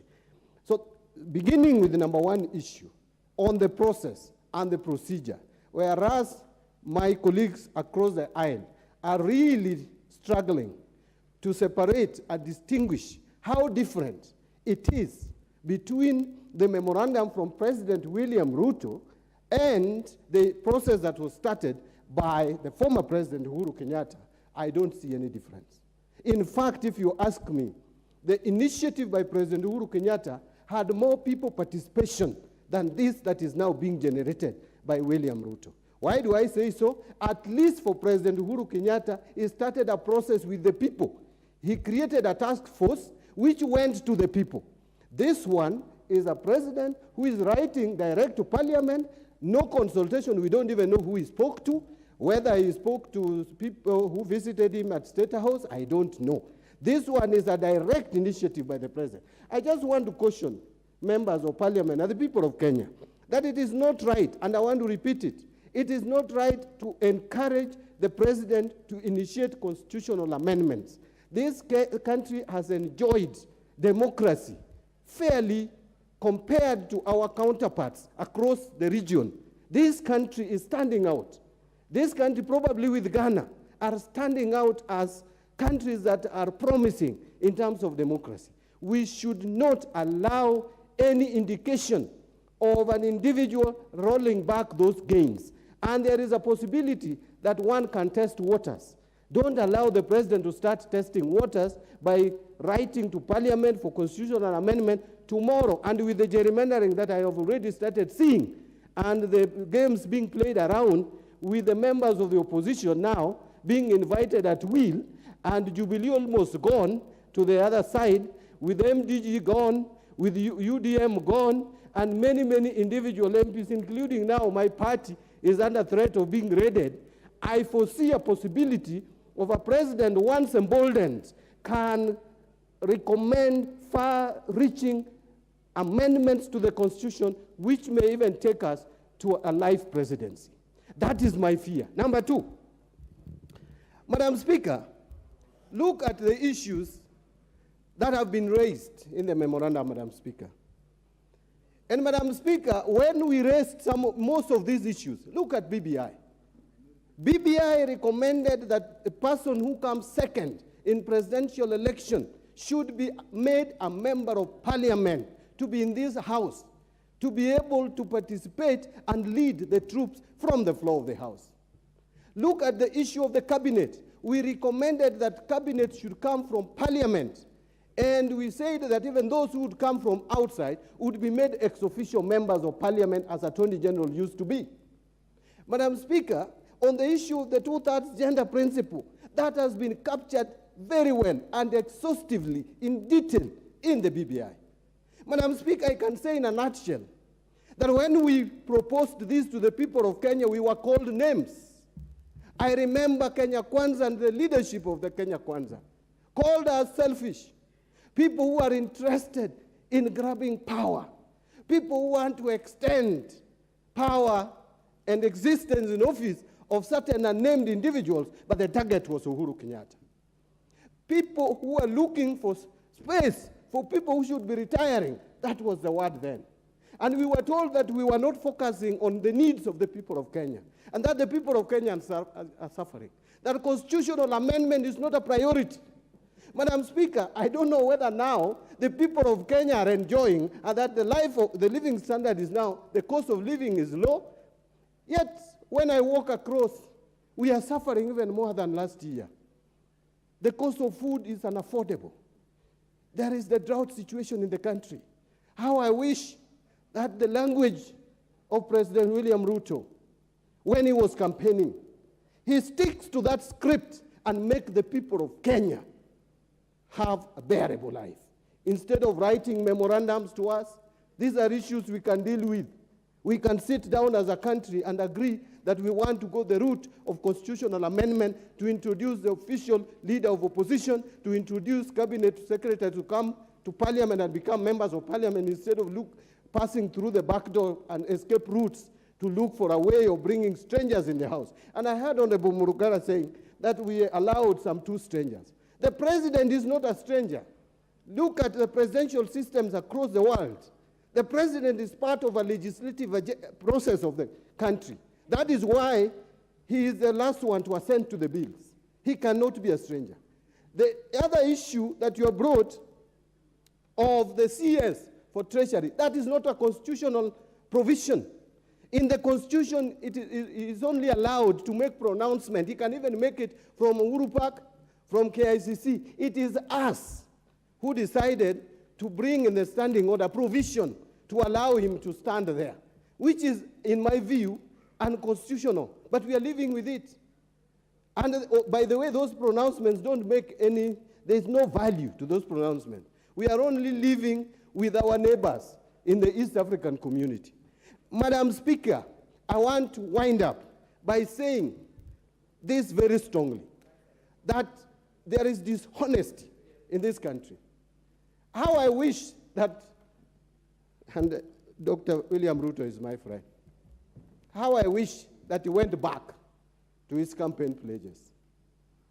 Our people are suffering. Constitutional amendment, I want to take now his position when he was campaigning. Constitutional amendment is not a priority for this country. The priority is the cost of living.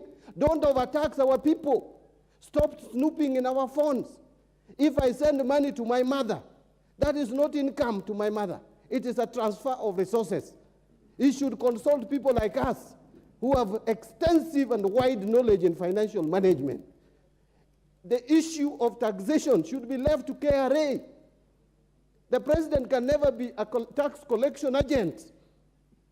We have competent people in KRA. If Kenyatta family is not paying tax, they must pay. But let KRA follow them. Anyone who is not paying tax should pay, but let KRA follow them. Let us not weaponize KRA. You are the ones who told us that President Uhuru Kenyatta was weaponizing state institutions. You are doing exactly that. You are weaponizing KRA. You have already made judiciary impotent. We are moving in a very dangerous direction. That is why I'm reluctant to accept this idea of all of us trying to run to the president. We want to support your government. The president has enough members of parliament to support his government. We must be here to provide checks and balances to this executive. And Madam Speaker, you want more. I can hear the majority leader saying they want more because they have bad intention. You want to make bad laws in this country without absolute numbers. I am still very comfortable where I am. And to Honorable Kimani Chungwa, he said I may be official opposition leader. I want to be president of this country, not official opposition leader. I will be president of this country, not official opposition leader. I don't want official opposition leader. I've been minority leader. It is enough for me. I want to now move up and become the president of the Republic of Kenya. Thank you, Mr. Speaker. With those many remarks, I oppose the motion. The Honorable Member for Kisii County, Honorable Donya Doris. Thank you, Madam Speaker. As we go through this debate, I will agree with some members in terms of gender. Women are transformational role models. Due to the challenges that they face, they will always want to leave good marks. They will always want to perform, and women will be number one to talk about issues to do with gender, GBV, when there are job opportunities. We will always stand firm to make sure that women are allocated their portion. As we go through the constitutional amendment discussion, we must consider those that improve the lives of our people. Our changes should be on issues that promote the lives of Kenyans, issues to deal with poverty, not issues to deal with individuals. So change of constitution, Madam Speaker, should be changes that make mwananchi happy, not those that are for leaders. As I stand from this end, like I come from Kisii County, we have issues to do with FGM, issues that our male counterparts will rarely speak about.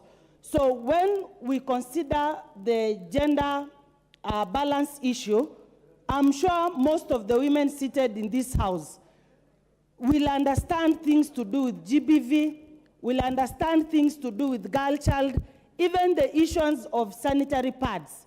This aligns well with women more than it aligns well with our male counterparts.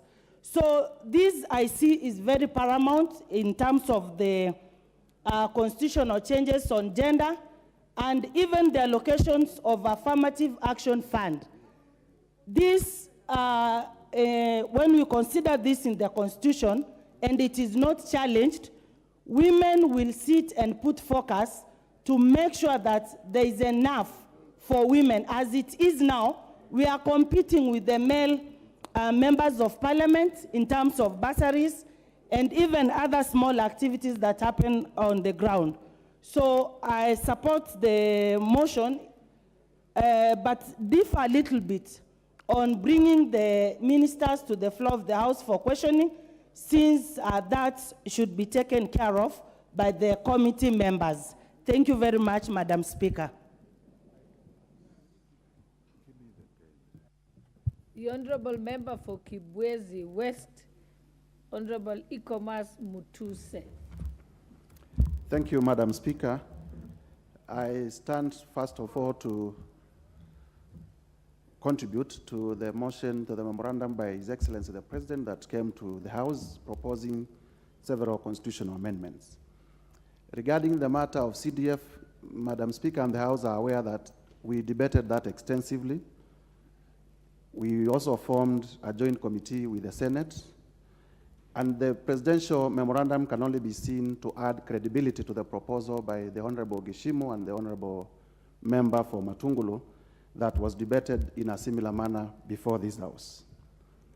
I would urge honorable members to let that matter be dealt with by the joint committee of this Assembly and the Senate so that we make progress, so that there is harmony in the presidential proposal and the proposal that this House had initiated before the presidential memorandum.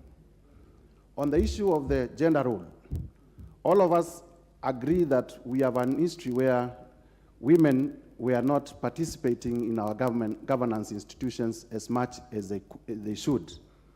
We also know that the contribution of women in the development of our economy and in building our families cannot be gainsaid. And therefore, and we also know that we have been at a constitutional crisis, so to speak, because none other than the Chief Justice of the Republic of Kenya, retired Chief Justice Maraga, advised this country that this House, the 12th Parliament, and even this 13th Parliament are unconstitutional regarding to the 2/3 gender principle. And therefore, there is urgency in considering the proposals by the President so that we see how we can make this House and the Senate and the county assemblies, I know the county assemblies are compliant, constitutional. Madam Speaker, the President, alongside CDF and NGAF, is also proposing the Senate Oversight Fund. Wisdom is that the Constitution has not just created the House of Senate. The Constitution has created the National Assembly and the Senate as Parliament. And therefore, our proposal will be to rename the Senate Oversight Fund as Parliamentary Oversight Fund, so that even members of the National Assembly can be facilitated in their oversight duties in their constituencies, and those who oversight counties, like the women representatives, can also be facilitated to do their work. Madam Speaker, the elephant in the House is the creation of the office of the Leader of Official Opposition. There are two technical challenges that have been that have come forth by those who are opposed to the proposal by the President. Number one, they have argued that in 2010, as a country, we chose a presidential system of government. And within a presidential system of government, it is alien to have the Leader of Official Opposition, the position of the Leader of Official Opposition. As a student of law, I know that the law is a phenomenon of the society. We know, students of sociological jurisprudence know that law follows society. And we also know that the troops in the opposition, the 6 million, 8 million people who voted for the opposition, have their leadership. And the reality is that that leadership does not have a forum to air their views. And it is important in living with the reality of our society to create a forum for the opposition to be able to air their views. Number two, the lack of a forum by the opposition to air their views continues to weaken the opposition election to another. And therefore, there is, in terms of building our democracy, in terms of strengthening our democracy, there is a lot of wisdom in creating the office of the Leader of Opposition as an institution, not as an office for an individual, as an institution that speaks to the people who vote for the opposition, Kenyans who vote for the opposition, leaders elected at different levels, may they be MCS, may they be members of parliament, so that they have a constitutional and institutional mechanism to canvass their issues so that when they come before this House, those issues are canvassed by the membership of the opposition.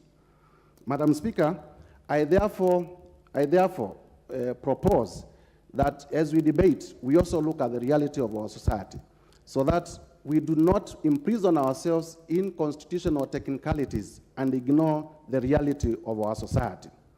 The person who sits in this House as a leader of minority may not be the person who controls the rank and file of the opposition. The rank and file of the opposition is controlled, as is following, as is leadership outside this House. And partly why that leadership will find expression in political rallies is because they do not have an official forum where they can air their views. And therefore I want to persuade members that we craft our constitution to live to the realities of our society as opposed to imprisoning ourselves to technicalities. Madam Speaker, the other technicality that has been raised, and I'm happy the Honorable John Bandi spoke before us, is that the President, pursuant to the judgment of the Supreme Court on the BBI, all the way from the High Court through the Court of Appeal, the President cannot initiate a constitutional amendment. I think we need to distinguish two issues here. Number one is that there are two routes to amending a constitution. There is a parliamentary route and there is a popular initiative route. My careful reading of the BBI judgment is that the President is barred from initiating a popular initiative because that route, as rightly found by the Supreme Court, is the preserve of Wanjiku. Number two, even further, is that my reading of the presidential memorandum is that it is not in itself an initiative to amend the Constitution. It is a proposal to this House. Members would realize that the three arms of government, this is the only arm of government, Parliament, and therefore the National Assembly, that is given the constitutional power to legislate, to make laws. And therefore, for the arms of government to speak to each other, the President is asking the arm that is mandated by the Constitution to debate. He is not telling us, please, this is a proposal. This is not a bill. It has not come to this House as a bill to amend the Constitution. It has come as a view by a citizen of the Republic who is also the President. And that citizen has a right to propose. This House has a right to debate, and I suppose that's why we are doing a general debate, to agree or disagree. At the time when we agree is when now we shall have mechanisms to progress this further, and then we can now decide whether it is a popular initiative, whether some of them require a popular initiative, whether others require a parliamentary initiative. But at a personal level, having carefully looked at them, I'm persuaded that most of the matters that have been proposed by the President can be canvassed through a parliamentary initiative. Madam Speaker, I therefore urge this House, as we debate, to look at the reality of our country, to look at national interest, to look at legislating not only for posterity but also for uniting this country. A lot of us are talking about the cost of living, a lot of us are talking about the economy.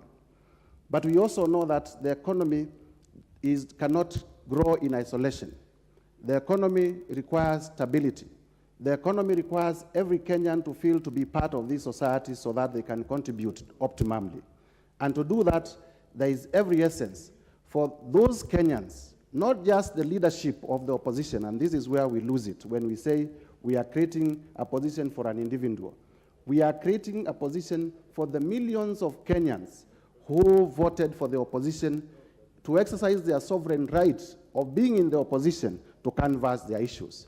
Madam Speaker, I beg to support and I beg to urge members of this House to find it necessary not to imprison themselves in technicalities, but to craft a constitution based on the realities that affect our country as Kenya. Thank you, and I beg to support. Honorable members, I will ask that even if you have 10 minutes and you can do it in 5 minutes, then you don't have to repeat yourself so as to be sensitive and give other members an opportunity to be able to contribute to this very important procedural motion. I now call upon Honorable Lea Sankaire, member for Kajiado County.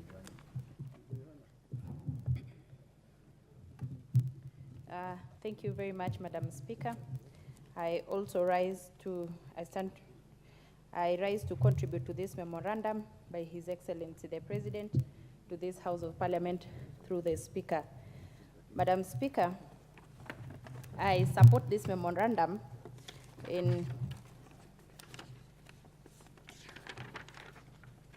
Thank you, Madam Speaker. Madam Speaker, when you look at the issues that has been raised in this memorandum, when you look at the implementation of the 2/3 gender rule, it is true that this is a debate that has been evaded for so many years that needs to be, we can no longer bury our heads in the sand like the proverbial ostrich, but we really need to come out and address this issue. Because remember, as it has been indicated here, that in the last parliament, the parliament was not constitutionally constituted due to the lack of the required number of women in this house. It is also the same thing today, and it's an issue that we need to address. We have seen by the formation of the affirmative action seat, we have seen the voice of women rising tremendously in parliament. We've also seen the women issues being addressed effectively by the women members of National Assembly.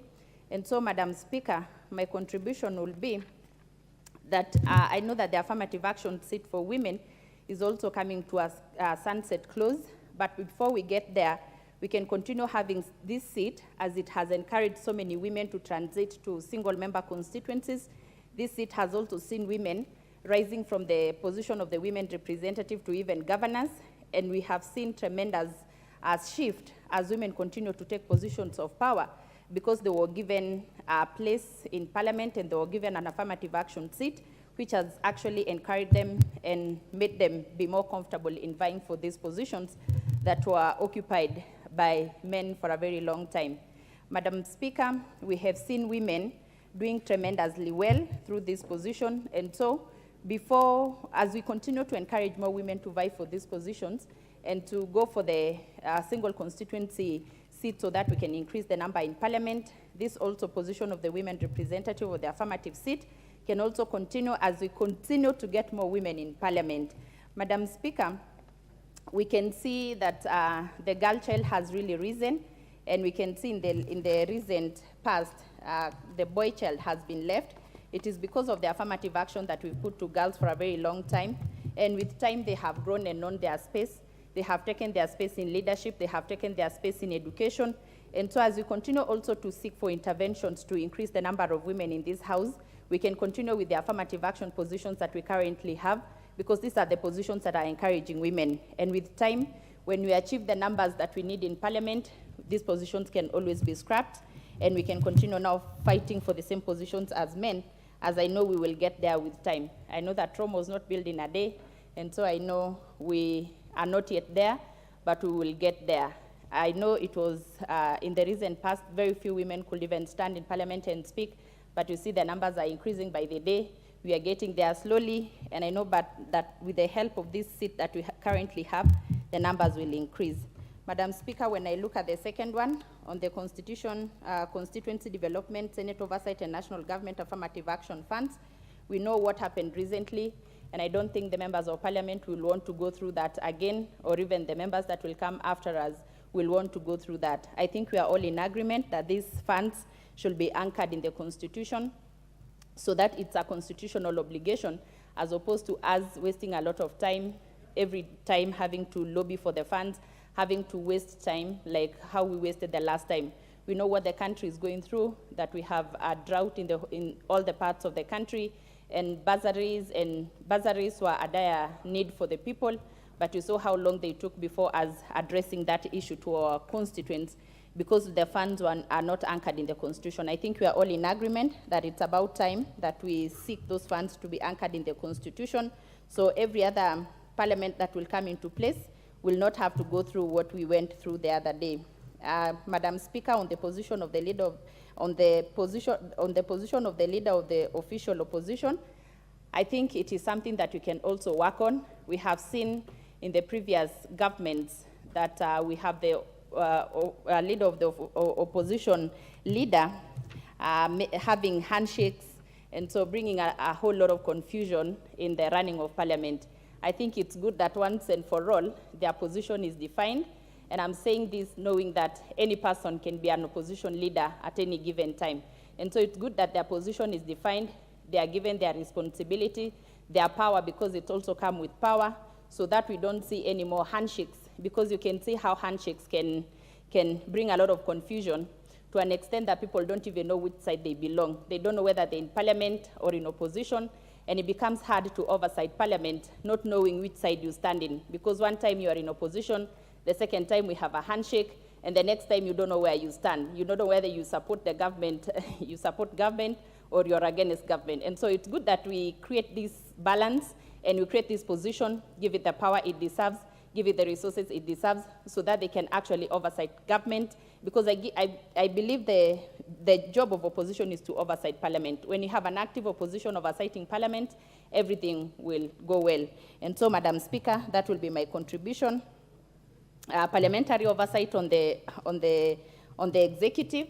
I also think it's good that we be having our ministers coming to parliament so we can ask them questions.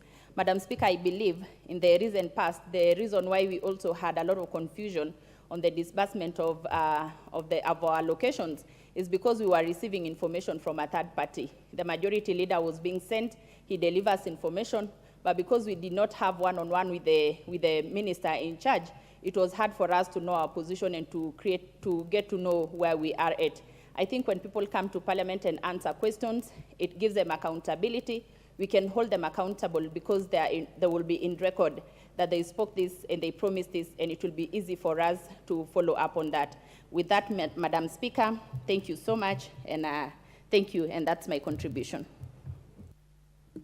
I now call upon the Honourable Member for Tindiret constituency, Honourable Meli. Thank you, Madam Speaker. Madam Speaker, I rise to support this memoranda from the President, and it is a very progressive memoranda, Madam Speaker. And I want to say a lot about it, more specifically that Kenya, being a very progressive democracy in Africa, actually gave itself the 2010 Constitution, which, among many other things, is actually to ensure that the country is managed and run well, and that the citizens' participation in the management of the affairs of this country is paramount. Honorable Speaker, through this Constitution, we are able to have separation of powers. We have independent institutions, independent commissions, which all of them are actually supposed to do or to work for the good of the citizens of this republic, who are actually the owners of the powers and the owners of the institutions that have been created by this Constitution. However, the Constitution has certain challenges. As it was seen in the campaigns of the 2010, leading to the promulgation of the 2010 Constitution, there were certain groups or stakeholders who had certain misgivings, Madam Speaker. And most of them actually reached a conclusion, and the majority of Kenyans decided that let us have the Constitution as it was then, but in future, there will be amendments. There have been attempts, Madam Speaker, that this Constitution be amended severally through the infamous BBI, through a number of citizen initiatives, and even through individual initiatives by members of the public, and even the Punguza Mzigo initiative. What the President has given us in this memoranda, Madam Speaker, is quite insightful, it is quite important, and it is for this House to look into it without having a political bias, noting that the issues that the President has brought forward affects all of us. Let me just go through them in brief, Madam Speaker, and one of it is actually the issue that concerns everyone, the issue of NGCDF.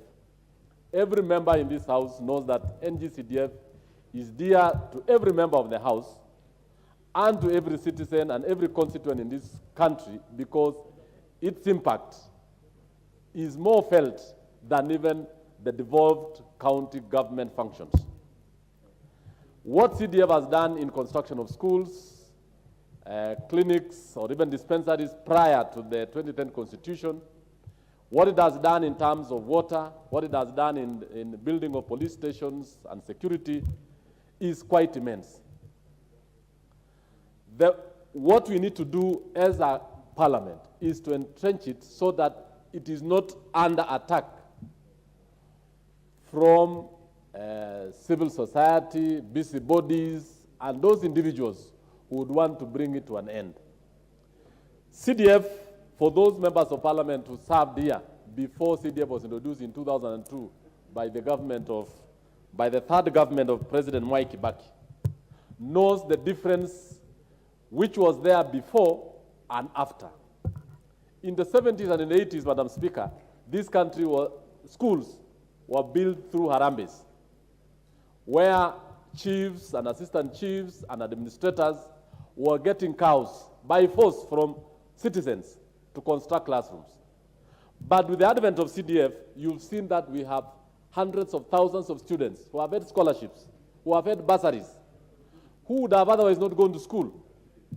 And I think it is in the wisdom of the president that we entrench this CDF in the Constitution so that it will actually live beyond the life of these members, and can even take 100 years to come. I want to urge members that we adopt this memoranda on that basis. We also know that, Madam Speaker, that the implementation of the gender rule has been a thorn in the flesh of this House. And I think in the wisdom of our former Chief Justice, Maraga, he asked the former president, the fourth president, to dissolve this House because it was unconstitutional. I think there have been attempts severally by the former leader of majority, Haden Duale, to try to bring in the issue of gender rule, and it has failed. By proposing to this House that this House sits down through its wisdom, through its mechanism, through its institution, to ensure that we entrench the two-thirds gender rule, doesn't mean that it is only women. This time, it is women who are not able to meet the rule. But noting the development of the girl child in the society, I know very well that in the next 10 or 15 years or 20 years, the gender who will be disadvantaged in this House will be the men.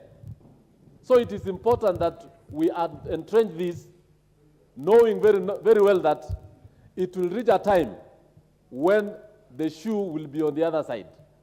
And I've seen it in Rwanda, where now the majority of the members of parliament are women. So we really need to pass this memoranda very well, members, noting that the women who come here are our daughters, they are our mothers, they are our sisters, and they are part and parcel of the society. And we don't need to look at it in any other form. We also have the issue of the position of the official, the position of the leader of opposition. I think in the 2010 Constitution, whereas the presidential candidates are not allowed to vie for parliamentary seats, it has come to the realization of all of us that the party leaders lead their members from outside this House. They also lead members from unofficial quarters. It is important that every opposition leader has his office. He is able to rally his troops from an official quarter where everybody knows, both in government and outside in the country, that this is an alternative government, the shadow government in waiting.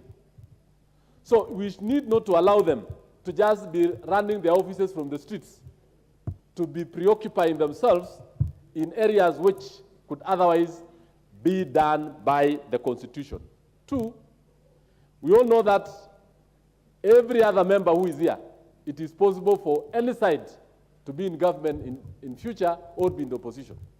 So we are not building, the president is not actually advising for the formation of this particular office but for posterity, not for individuals, not for a certain group.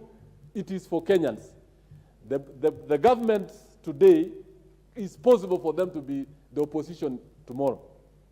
And the vice versa is true. So I want to ask members that as we debate this, let us look at it with sober eyes. Let us look at it with open mind, knowing that we are legislating for the future. We are legislating for Kenyans. We are not legislating for individuals. Finally, we have the parliamentary oversight on the executive. I think, honorable members, that the role we do, even in our constituencies, I've seen young men critiquing majority of us in the WhatsApp groups. They have been critiquing us, maybe even through the vernacular media stations. Some of the critiques actually build you as a leader. It promotes your ability to work and represent them well. The same thing is for even the executive.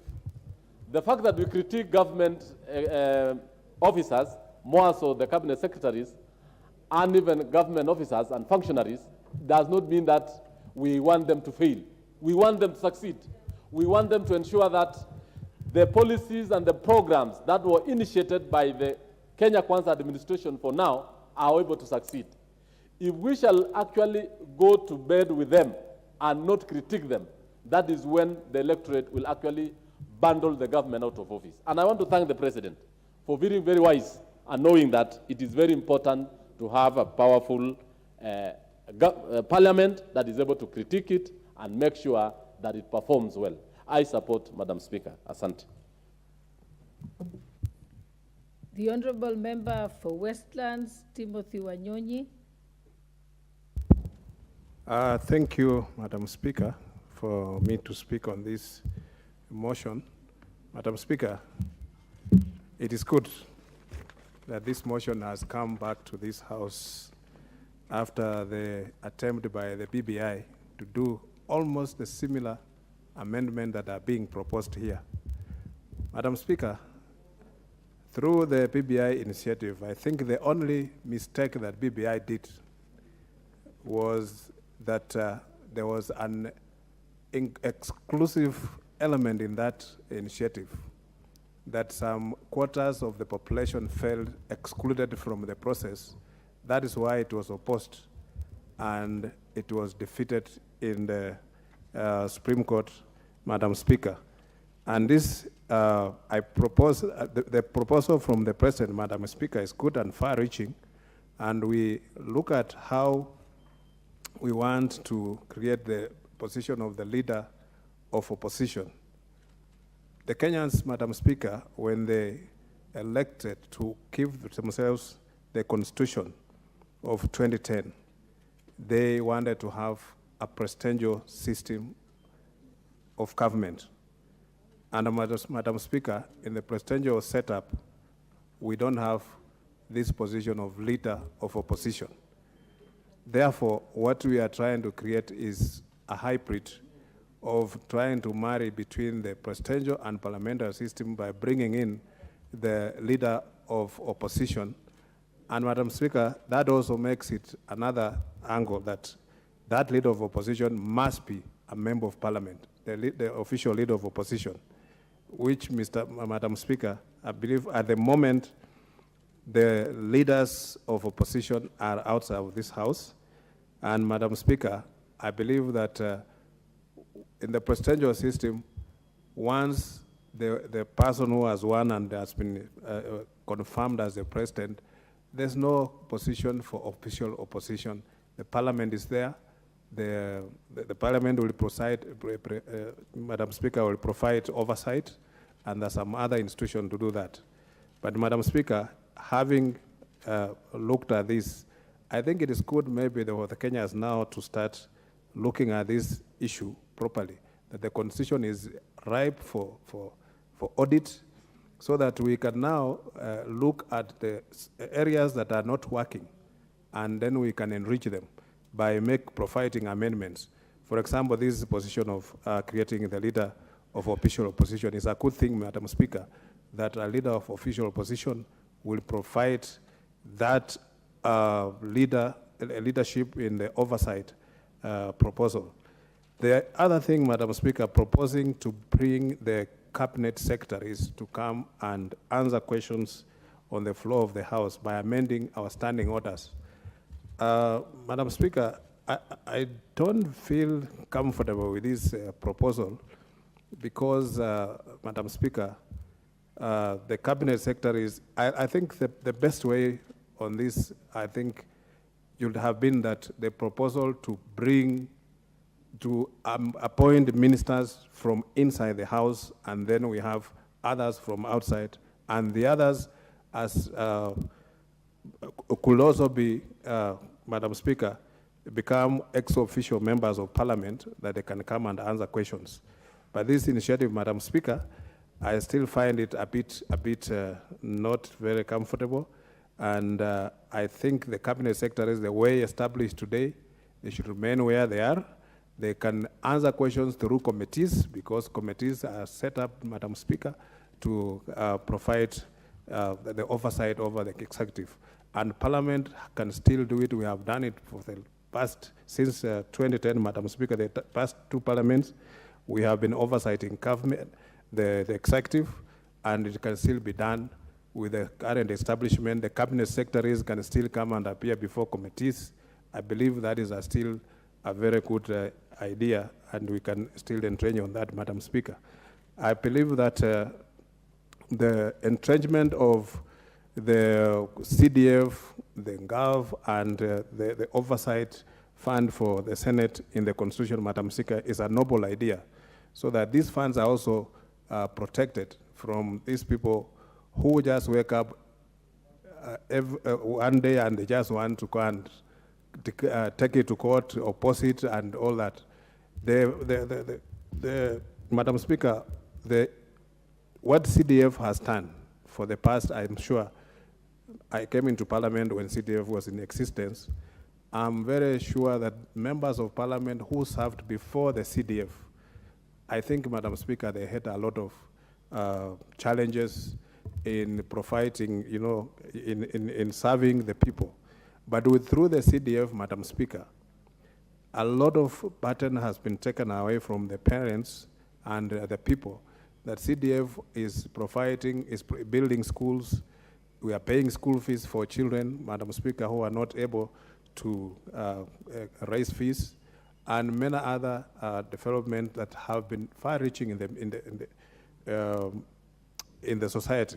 Madam Speaker, it is not if the county government or the devolution, when they want more money, Madam Speaker, Parliament has got the power and authority to provide more allocation for the counties. But it's not right to take away what is already in existence and has had huge impact to the society. Because somebody is arguing that it's breaching the devolution law, Madam Speaker. I believe that CDF and other funds, and we need even to devolve more funds, even to the ward level. From the constituents, we need to have even a fund for the wards, so that at the MCA level, they can also be able to have funds that they can now provide. That money will be reaching to the lowest level of the society. And I believe this is something that we need to support. And Madam Speaker, I think the issues raised in the memorandum by the President, some of them need conversation between the Kenyans and Madam Speaker, so that we can look at it carefully, that these amendments, because we are amending the Constitution, which is the prime law of the land, so that we don't make mistakes. This Constitution is safeguarded because, Madam Speaker, the independent Constitution was abused so much by the people who were in power then. And then, because now when this one was made, they had to make it very difficult for it to be amended. So these initiatives, Madam Speaker, some of them are good, but some of them needs a lot of interaction between the citizens and ourselves, so that we provide the amendments we bring, Madam Speaker, should be good enough and far-reaching to enrich the Constitution the way it is. As I said from the beginning, Madam Speaker, this Constitution It is just now the time that we need to do thorough audit on the Constitution and see areas that are not working, and we can improve on them. Madam Speaker, thank you for giving me a chance to contribute to this. The Honorable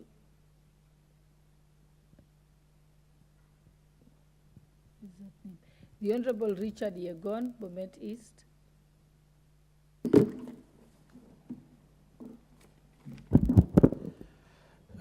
Thank you, Madam Speaker, for giving me this opportunity to contribute also in this memoranda from the President. Madam Speaker,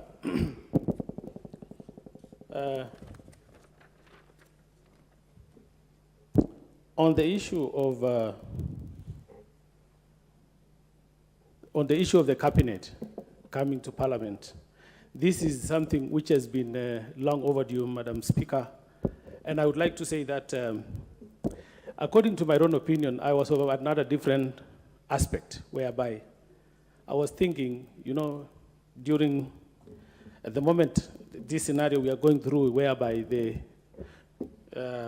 we know that we don't have funds, and the executive has expressed that there is no fund. I was thinking also if we can try to incorporate and say the members of Parliament, the ministers come from the members who are in the House. I think this is going also to help in a way of trying to reduce the wage bill. And again, we know all the members of Parliament are always in the House, and they can be subjected to questions when they are the ministers from this House, Madam Speaker. Again, Madam Speaker, the issue of the NGCDF being incorporated into or entrenched into the Constitution, this is something which is going to help us greatly and avoid all these hula-baloos whereby we are just facing at the moment. We are seeing ourselves now, we are getting money in bids, and we are being taken to court. And then trying to entrench into Constitution is going to go a long way and make sure that we don't have a lot of problems. Madam Speaker, the last but not least from my side is the issue of creating the official opposition office, whereby all this quagmire which has been going on now, we are facing this quagmire of the government not having funds. Is because at a given time, like the last regime, we had the opposition leader or the alleged opposition members moving and to work with the government of the day, thus endangering the institutions by not being subjected to scrutiny. I would like to say, going to this direction of getting the opposition office or getting the official opposition office is in the right direction, so that we have the government checked by the opposition or the members of the opposing side. This will allow us not to lose revenue and having the government which is coming in to say we don't have monies in the government coffers. Mr. Speaker, let me say thank you very much. That is my take on this. I support. Thank you. Thank you so much. The Honorable Molo Tende.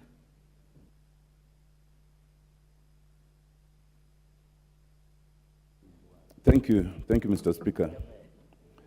Mr. Speaker, this is an important subject, and I really honestly wish that there were more members here, including on our own side.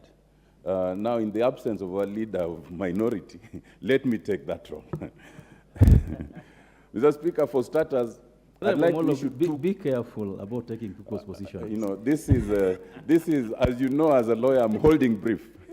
Very briefly, I'm holding brief. Mr. Speaker, let me issue two cautionary statements. First, of the 4 issues that have been raised in the President's memorandum, 3 issues would expressly require referendum. Only one relating to the funds, especially CDF funds and the oversight fund, would not require referendum under Article 255(3). Insofar as the issues on composition of parliament in terms of gender, the issues in introducing CSS to the floor, the issue of introducing a leader of opposition. They are issues that touch on the sovereignty of the people. They touch on the structure of governance and the system of government. They touch on the functions and composition of parliament. And expressly, they would require referendum. So as we discuss this, we need to bear that in mind very clearly. It's not an easy path. And the question I want to issue secondly, Mr. Speaker, is that as members of parliament, it is good to look for the interest of many people. But of paramount importance is the interest of our own citizens, of our own voters. Who are the beneficiaries of these funds? I'd like it to be made clear, an honorable member said that so far the CDF funds are unconstitutional. That is not true. CDF funds are constitutional, and there is no court anywhere so far that has found the 2015 Act unconstitutional. What we are doing is we want to entrench the provision such that we cater for much more. Our sisters who are representing the counties have the NGAF. NGAF has not been properly included. We want to include the NGAF, we want to include the other funds that Senate oversight, so that we call them the oversight funds. That's why we are amending the Constitution. Let it not be supposed that we are amending it because we think that it's unconstitutional. We'll be shooting ourselves in the leg. And for our own purposes, I would really urge members that we need to remove that bit of the memorandum that deals with the CDF funds and the oversight funds because we were already on it. And let's use it because as part of the ad hoc committee, we have already designed, we've gone much further than this memorandum. We have already drafted the amendments that are necessary to the Constitution and which do not require referendum. Let us move with speed, run with that, and leave these other issues that might raise partisan politics outside first. Let us take care of our interests before we take care of other interests.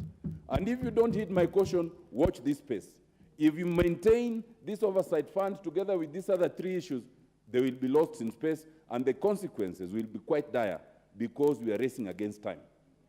Specifically, Mr. Speaker, the idea of amending the Constitution is not a bad one. Our Constitution is ripe for amendment. 12 years after any Constitution is enacted, it is good for citizens to sit together and look at what is bad, what is good. But amendment of any Constitution should always be bipartisan. It should always involve the public. In fact, it's not just bipartisan in Parliament, it is beyond Parliament. All previous attempts to amend the Constitution by President Moi then and thereafter by President Kibaki failed because the initiation was not bipartisan. I want to caution that this initiative, insofar as it's not bipartisan, it is the wrong way to look at amendment to the Constitution. We require a bipartisan approach. And I want to tell my brothers and my colleagues in the Justice Committee, right from the word go, this initiative will fail on two accounts. The first is the account on which BBI failed. And it's not saying that I agree with the Supreme Court. I actually don't. But they pronounce themselves, and that is as it is now. Insofar as this initiative is expressly by the President, and this memoranda starts by actually paragraph 1 and 2 restating the date when the President said it, and then attaching a copy of the President memoranda, it will fall afoul the determination of the Supreme Court in terms of initiation. It makes no difference that that was a popular initiative, because even here, the argument will be, but if it is a parliamentary initiative, the President is not a member of Parliament. So how will you say it's a parliamentary initiative and it is initiated by someone outside Parliament? And in both cases, whether it's popular or parliamentary, it passes through Parliament. The second mistake was the President writing to the Speaker. The Speaker is a neutral entity in this House. The person to initiate would be the leader of majority, the leader of minority, or an individual member. But expressly, the leader of majority now introduces the motion, but the motion is reading that it was written to the Speaker. So there are already two technicalities that makes this initiative run afoul of the law. Let me examine two things now. One, the idea of the leader of opposition. Mr. Speaker, this is a bad idea. It is an idea that is not well-founded, either in terms of constitutionalism or in terms of purpose. And it does not take cognizance of Article 108 and Article 130. Let's be clear, Mr. Speaker. In this House, there is no government, there is no opposition, as per the Constitution. If you look at Article 130, national government comprises the president, the deputy, and the cabinet, not the leader of majority, not any of you here in parliament. And when we come here as minority, we don't come here as opposition, we come as minority. The word opposition does not appear anywhere in the text of the Constitution. So how can you introduce a leader of an non-existent entity? Honorable Wanyonyi, I'm telling you now, I'm helping you understand the law. So just listen. That idea is precipitated on a misinformation and misunderstanding that those who are in the majority are here on behalf of the executive, and those in the minority are here on behalf of the opposition. That is not so. In fact, the whole idea of this presidential system is that we, as a parliament, check on the executive as a collectivity. The moment you start trying to bring the leader of opposition, you run into many problems. The first problem is you can actually have a parliament where the majority has not produced the presidency. Can you imagine a situation where if we had maintained what we believe is ours, Azimio is the majority in this house, and Kenya Kwanza is the minority? Can you imagine a situation where then Azimio would have the presidency, then you get another person who is in Azimio to come be the leader of Kenya Kwanza in parliament? Isn't that ridiculous? It is based on the assumption that whoever produces a majority in parliament will always be the president. It is not so. Secondly, if you look at 108, there's the leader of majority, there's the leader of minority. So I suppose you then remove the leader of minority and replace it with the leader of opposition. And what do you do with the leader of majority? Do you still call them or her leader of majority? You'll call them leader of government business, and there's no government in parliament. But what if the person who's run up is actually an independent? Because the Constitution allows. So you run as an independent, and then you get the second highest votes. Then now you come to parliament to head a party which you are not part of. It is ridiculous, ladies and gentlemen. Let us rethink this thing seriously. The question of having a leader of opposition because we want accommodation is a question we must examine deeply and not artificially. If we want a parliamentary system, let us be honest and adopt that system. I will tell you that in the Committee of Experts, we had actually adopted a parliamentary system, but it was changed by our colleagues in parliament then. I'll move very fast, Mr. Speaker, just 2 minutes. The question of cabinet secretaries in parliament, there will be strangers. The president is not a stranger because he's allowed. The head of treasury comes here as of necessity because we are the budget making. But the cabinet secretary does not come to the floor of this house. The cabinet secretary stays at the bar. So if you want cabinet secretaries on the floor of this house, then you must admit them as members of parliament. That changes the numbers, that changes the functions. And is it a good thing? No. First, because you will definitely weaken the committee system. Our constitution gives committees so many powers, the powers of the High Court, which have never been used. Why haven't we used them? If we can't use them as 15 or 20 people sitting and we have the power, what is the assurance that as over 349 we will use them? And Mr. Speaker, if you allow me.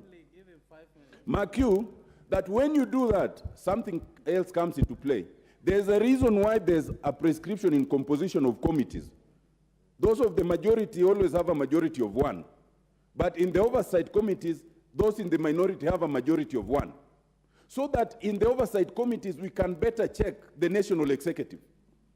If we come here with the numbers the way now playing, there will be no oversight. The oversight committees will be dead. Parliament as a plenary will be doing put the question. And the question will be put and the CSS will go. I want to say, Mr. Speaker, lastly, that we might think we are strengthening parliamentary democracy, but we are weakening it. And we must be very careful, including on the question of numbers. you must know that the question of numbers in terms of gender representation goes against the contrary question of the cost. Are Kenyans prepared to pay 100 more members of parliament or not? I think the fundamental question we must ask ourselves, do we still need 2 houses of parliament today? If you ask me that, I would say no. Thank you so much, because we have entrenched devolution sufficiently. Thank you, Mr. Speaker. Thank you so much, Honorable Tiende. Well said. I hope you get a chance to pursue those arguments at the right time. The Honorable Timothy Rotich of Market West. Yes, thank you, Mr. Speaker, sir, for giving me this opportunity to contribute on this heavy subject matter. Mr. Speaker, I know it's not very easy to speak after listening to wisdom from Senior Counsel Otiende Omolo, but Mr. Speaker, I can only say this, that looking at the intention of the president, it only takes a president who believes in constitutionalism and the rule of law to be able to propose such raft of constitutional amendments. Mr. Speaker, if you have a president who still believes that we still need a strong opposition in this country, then as a country, we must be proud of that president. Because if it was any other president, his intention would be to suppress the opposition. So, Mr. Speaker, looking at this document that we have today, Otiende Omolo has talked about that the president has initiated a constitutional amendment. In my opinion, this is a memorandum. This cannot qualify as an initiation of a constitutional amendment. This is a memorandum requesting Parliament to institute a constitutional amendment and cannot therefore be interpreted to mean the president has initiated a constitutional amendment. Mr. Speaker, I have looked at the issues in a broader perspective. On the issue of gender inclusion and affirmative action, Mr. Speaker, it must be alive to this assembly that already as we speak, the court has made a finding to the effect that this house is not properly constituted and is not in conformity with the law. So it is a matter that we must take up seriously. Mr. Speaker, I have looked at the proposal by the president, and I associate myself fully with that proposal. The president has argued that currently this house has 290 members of parliament. So a third of it, we shall have 97 members of parliament who are women, if in terms of gender, as currently constituted. So, Mr. Speaker, the proposal by the president is a sound proposal that, if adopted, will be able to make the equation easier in terms of amending the Constitution to input the gender principle. Mr. Speaker, if you look at the issue, on the same issue, the proposal by the president, which if adopted by this House will be progressive, is he has provided that the law be amended to establish a women's inclusion and political participation fund. Mr. Speaker, gender inclusion should be progressive and realized at a certain end. The issue of including women in the Constitution shall not be there forever. That is why he has proposed, and I associate myself that there be a sunset clause to retire it upon attainment of the constitutional requirement. So as we retire to amend this Constitution, we should remember that we should have a sunset clause, because there shall come a time that we shall have equality in this country, so that we avoid this gender of trying to assist the other gender. The issue of CDF and the Senate oversight and the NGAF, Mr. Speaker, I fully support it, that we entrench it in the Constitution. And the reason for that is that in the event that the matter is taken to court, then to amend a legislation or a statute is easier than to amend the Constitution. So that if a question comes as to the constitutionality of CDF or NGAF or the Senate Oversight Fund, then it may require a referendum in future in order to amend it. That is why I fully support the same. And Mr. Speaker, I also support the Senate Oversight the Senate Oversight Fund, so that currently as we speak, there is a lot of wastage in the government, in the counties, so that Senate can be properly empowered to be able to check the excesses of the county governments. Mr. Speaker, on the issue of the official leader of opposition, Mr. Speaker, Montesquieu talked of separation of powers. He's the father of separation of powers. Mr. Speaker, for a country to function properly, right now as we speak, we have a serious minority in the opposition. For a country to function properly, we must have an office of the leader of opposition.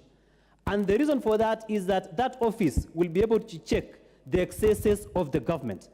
Mr. Speaker, it is very dangerous to have a government that is not properly checked. So, Mr. Speaker, instead of the leader of opposition going to the streets, let him come to this house and advance the interests of the minorities at the floor of this house. So, Mr. Speaker, I support the proposals in totality. The time shall come. My senior, Mr. Tenda Amolo, has talked about that it requires a referendum. Any proposal, whether be it parliamentary or is it or one initiated by through public initiative, if it is initiated by this house and it is accepted by this house, and it comes to the determination whether we require a referendum, then that matter shall be taken to a referendum, irrespective of where it originates. Thank you, Mr. Speaker, sir. I support this memorandum. Honorable Malim Farah.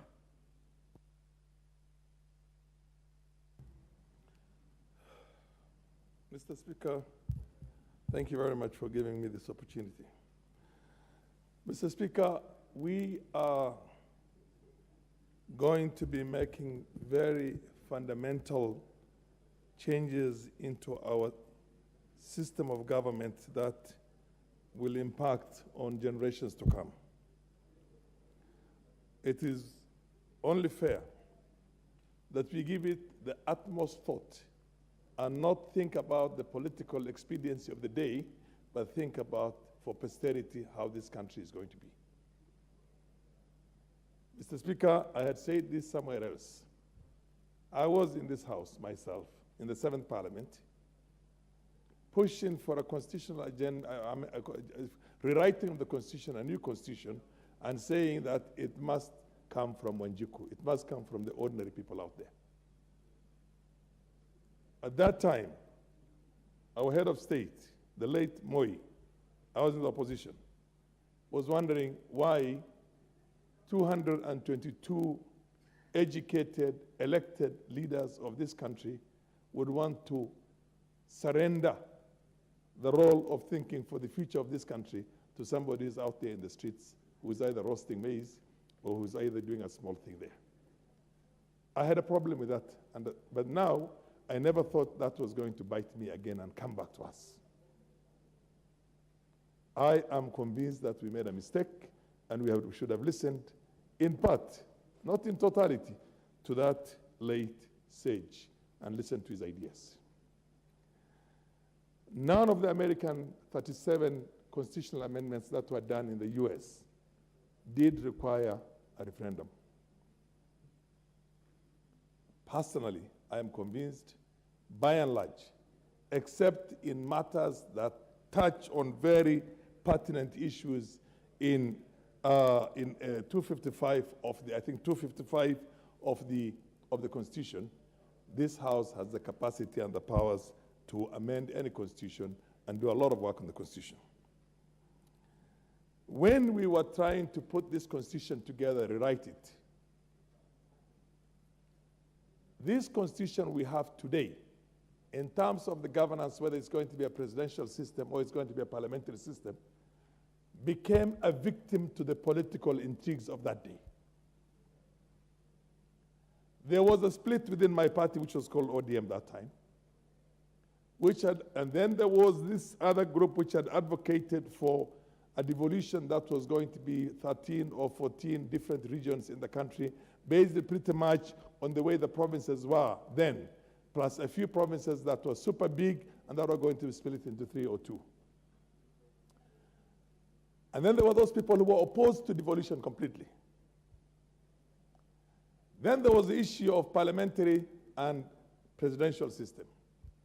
Both of them became victims to the political intrigues of that time, where there was a lot of political infighting, both within ODM and also other centers. Mr. Speaker, we had a system that was a hybrid of a presidential system and a parliamentary system. We had a president who had a constituency, and people went and voted for their president of choice. But that president came in here to be sworn in as the MP for Odaya, as the MP for Baringo Central, as the MP for whatever he wanted. And if he failed to secure the presidential votes, he will still come to the parliament as a member of parliament for that constituency and lead the opposition from here. Lead the opposition from here. We had a system in which the ministers were from parliament. And because they were from parliament, we could censure them.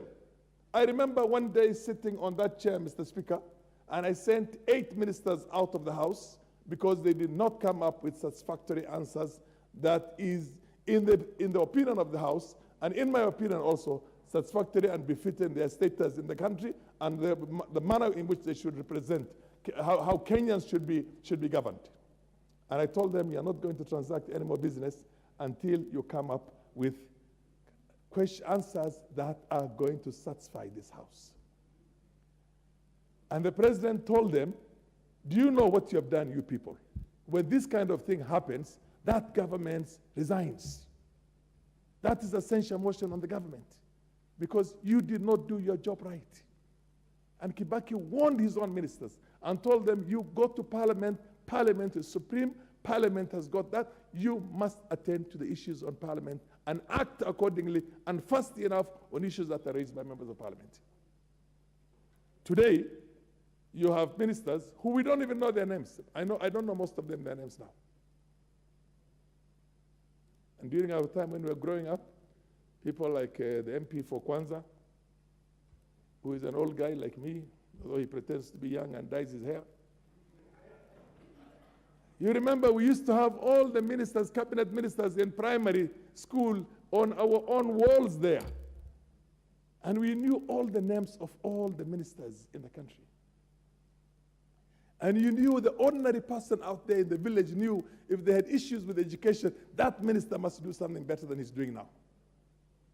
And when the delegations come to Gatundu, the ordinary people used to come and complain about such and such minister is sleeping on his job.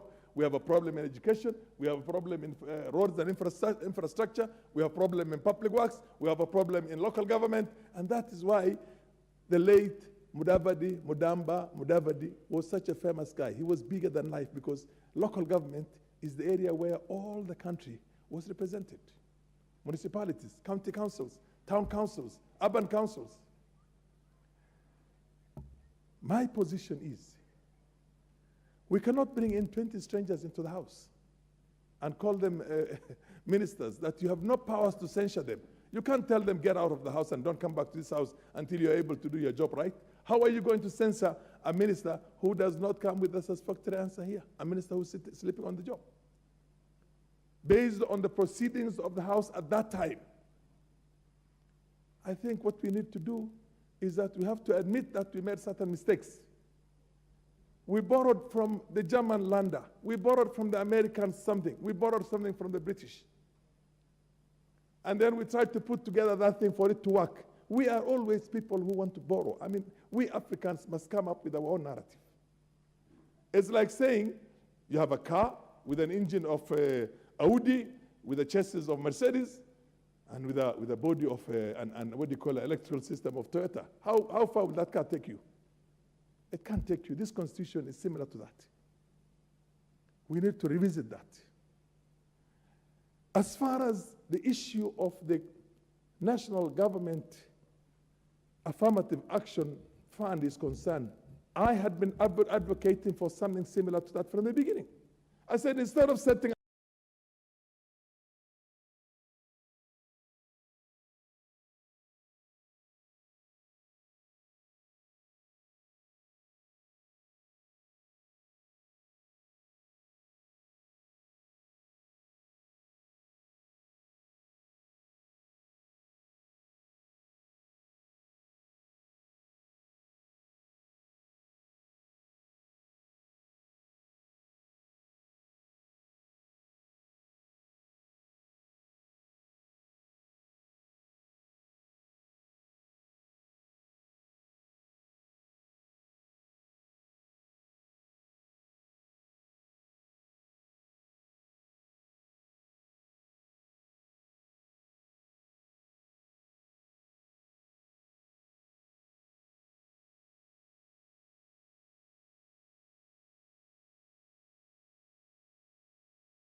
It can't take you. This constitution is similar to that.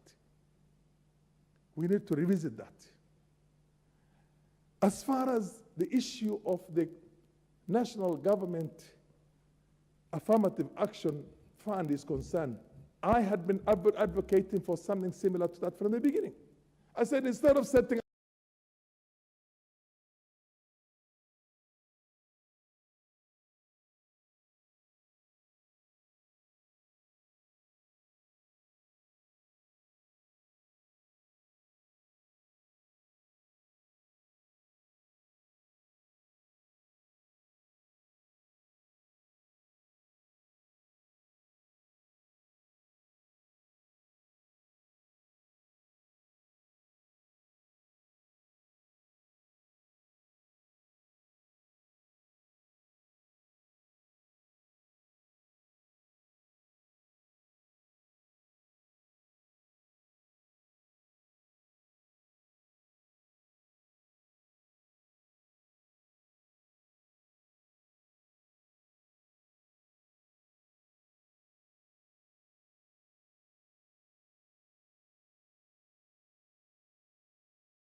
here, I'll be sitting there.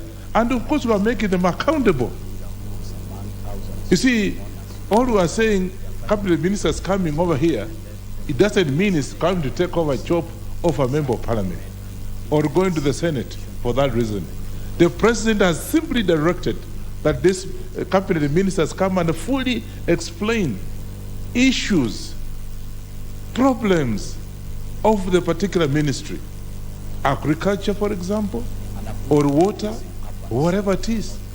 Today, as we are talking, the Ministry of Agriculture is again having problems because the Department of Irrigation is misplaced, is actually in a blue economy. What is irrigation? Irrigation, you actually irrigate the products, you irrigate the crops. Again, this kind of thing comes over here and you know somebody will come and sit there. He's not going to be here. So I think let's get it right as members of parliament that the president is asking, is making life easy for us to be answerable. There are many issues out there. Insecurity, for example. Look at my neighbors in North Rift. We're having problems. People are dying all over the place because of insecurity.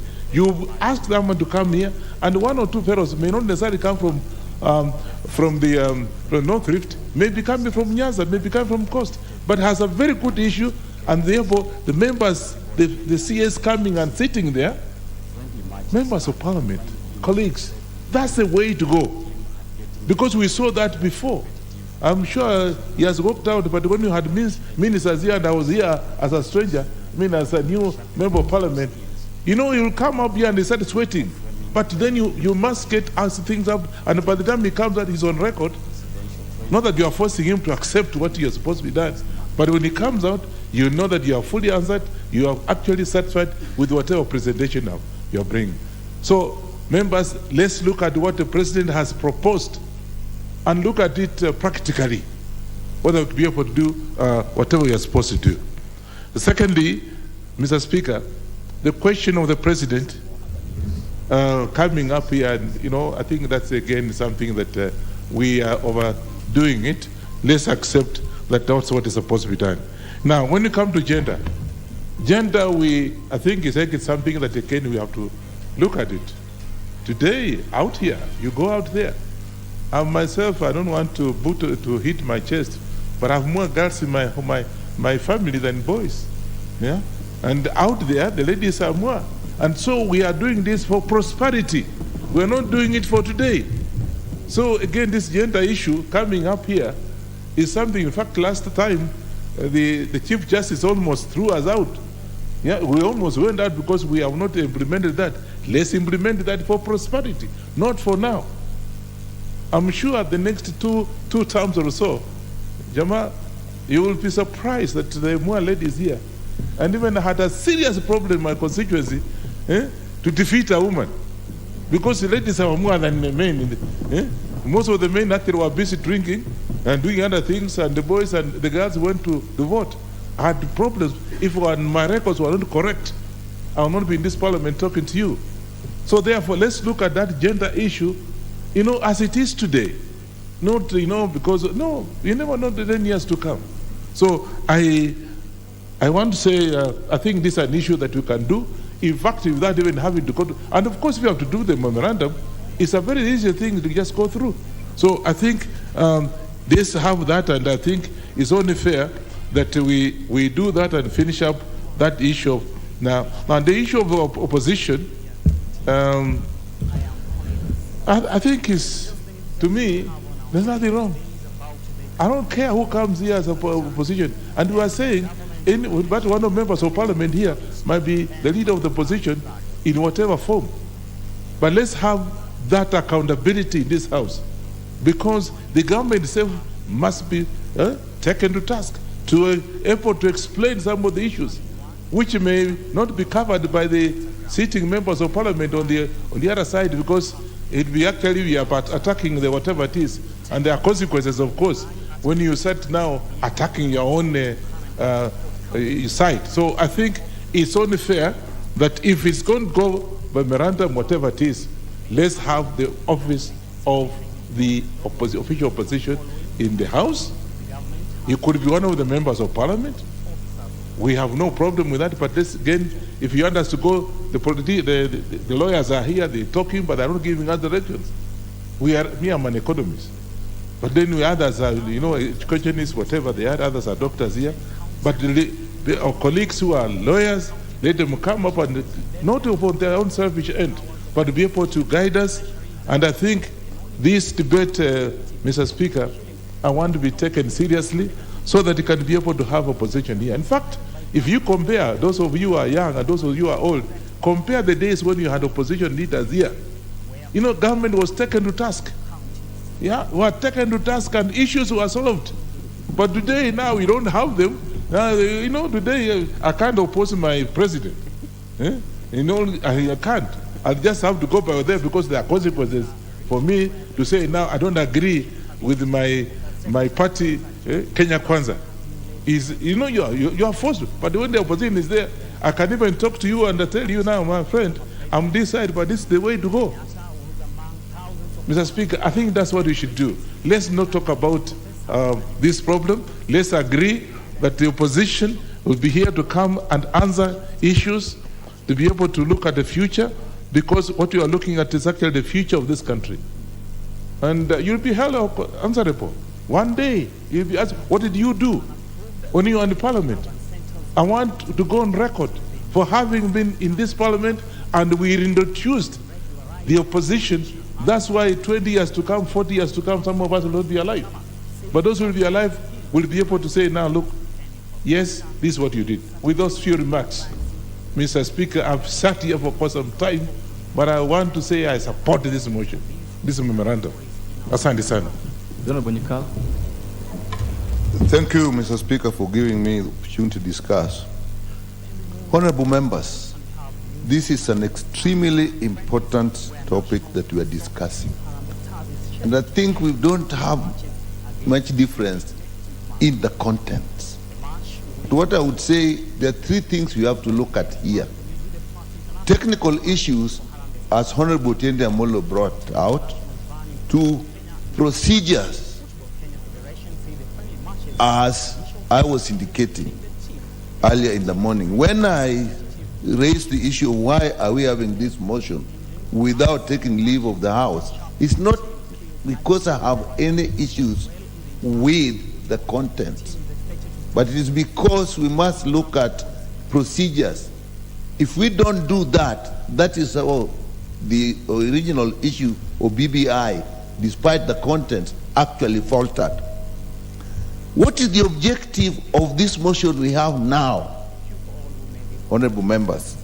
If you look at it, it says, in regard to the memorandum, note, consider, make general comments. It's not asking us either to support or say we support or we don't support.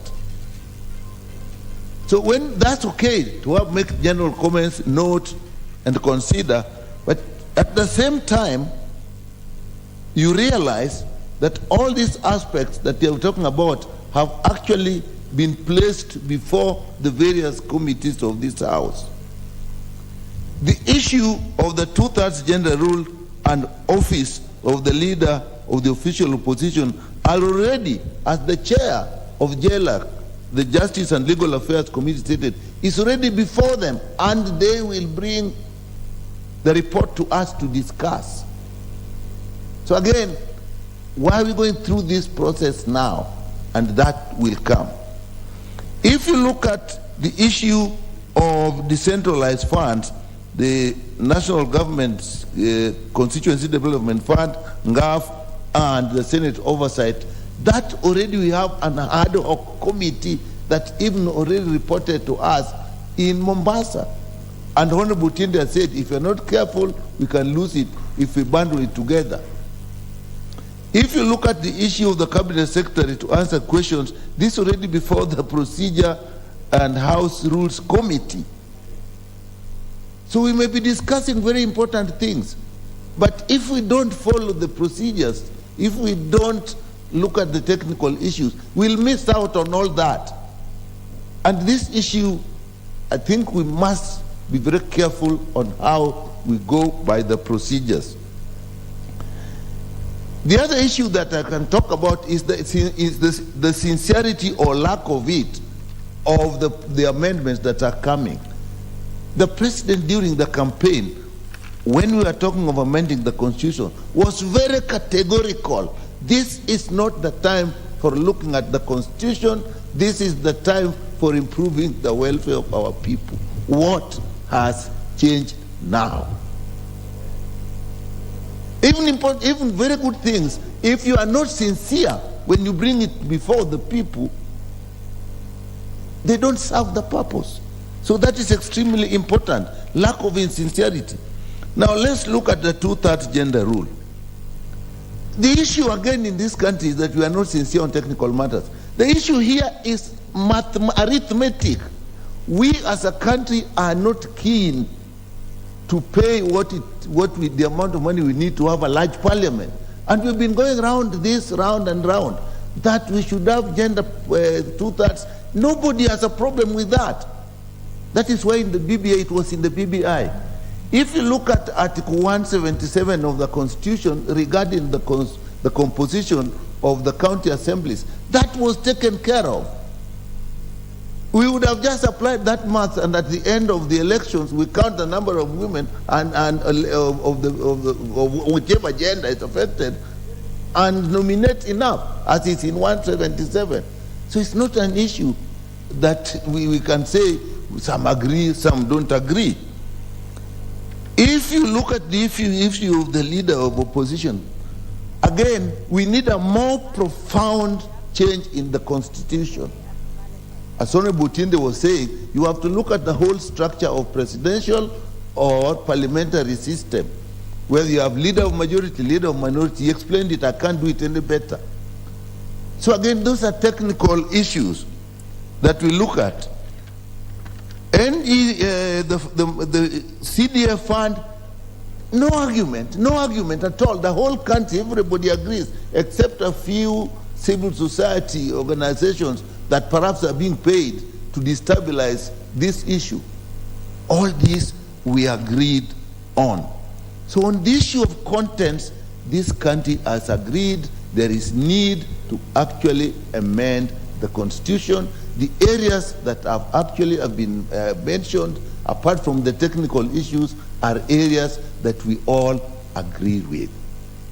Therefore, honorable members, there's a time, will be the time when we must put aside our differences and look at procedures properly, intentions, sincerity of the people, whether they are president or who, that are bringing the issues before us. They may, by being insincere or not following procedures, actually ruin the whole process and will kill the contents. Honorable Member, that is my contribution on this debate today, because to a large extent, we are just actually giving our views. It doesn't make any contribution at all to the process that we'll go through. Thank you so much, Mr. Speaker, for giving me this opportunity. Thank you. Honorable Sigei Francis of Sutik. Thank you, Mr. Speaker, for giving me the opportunity.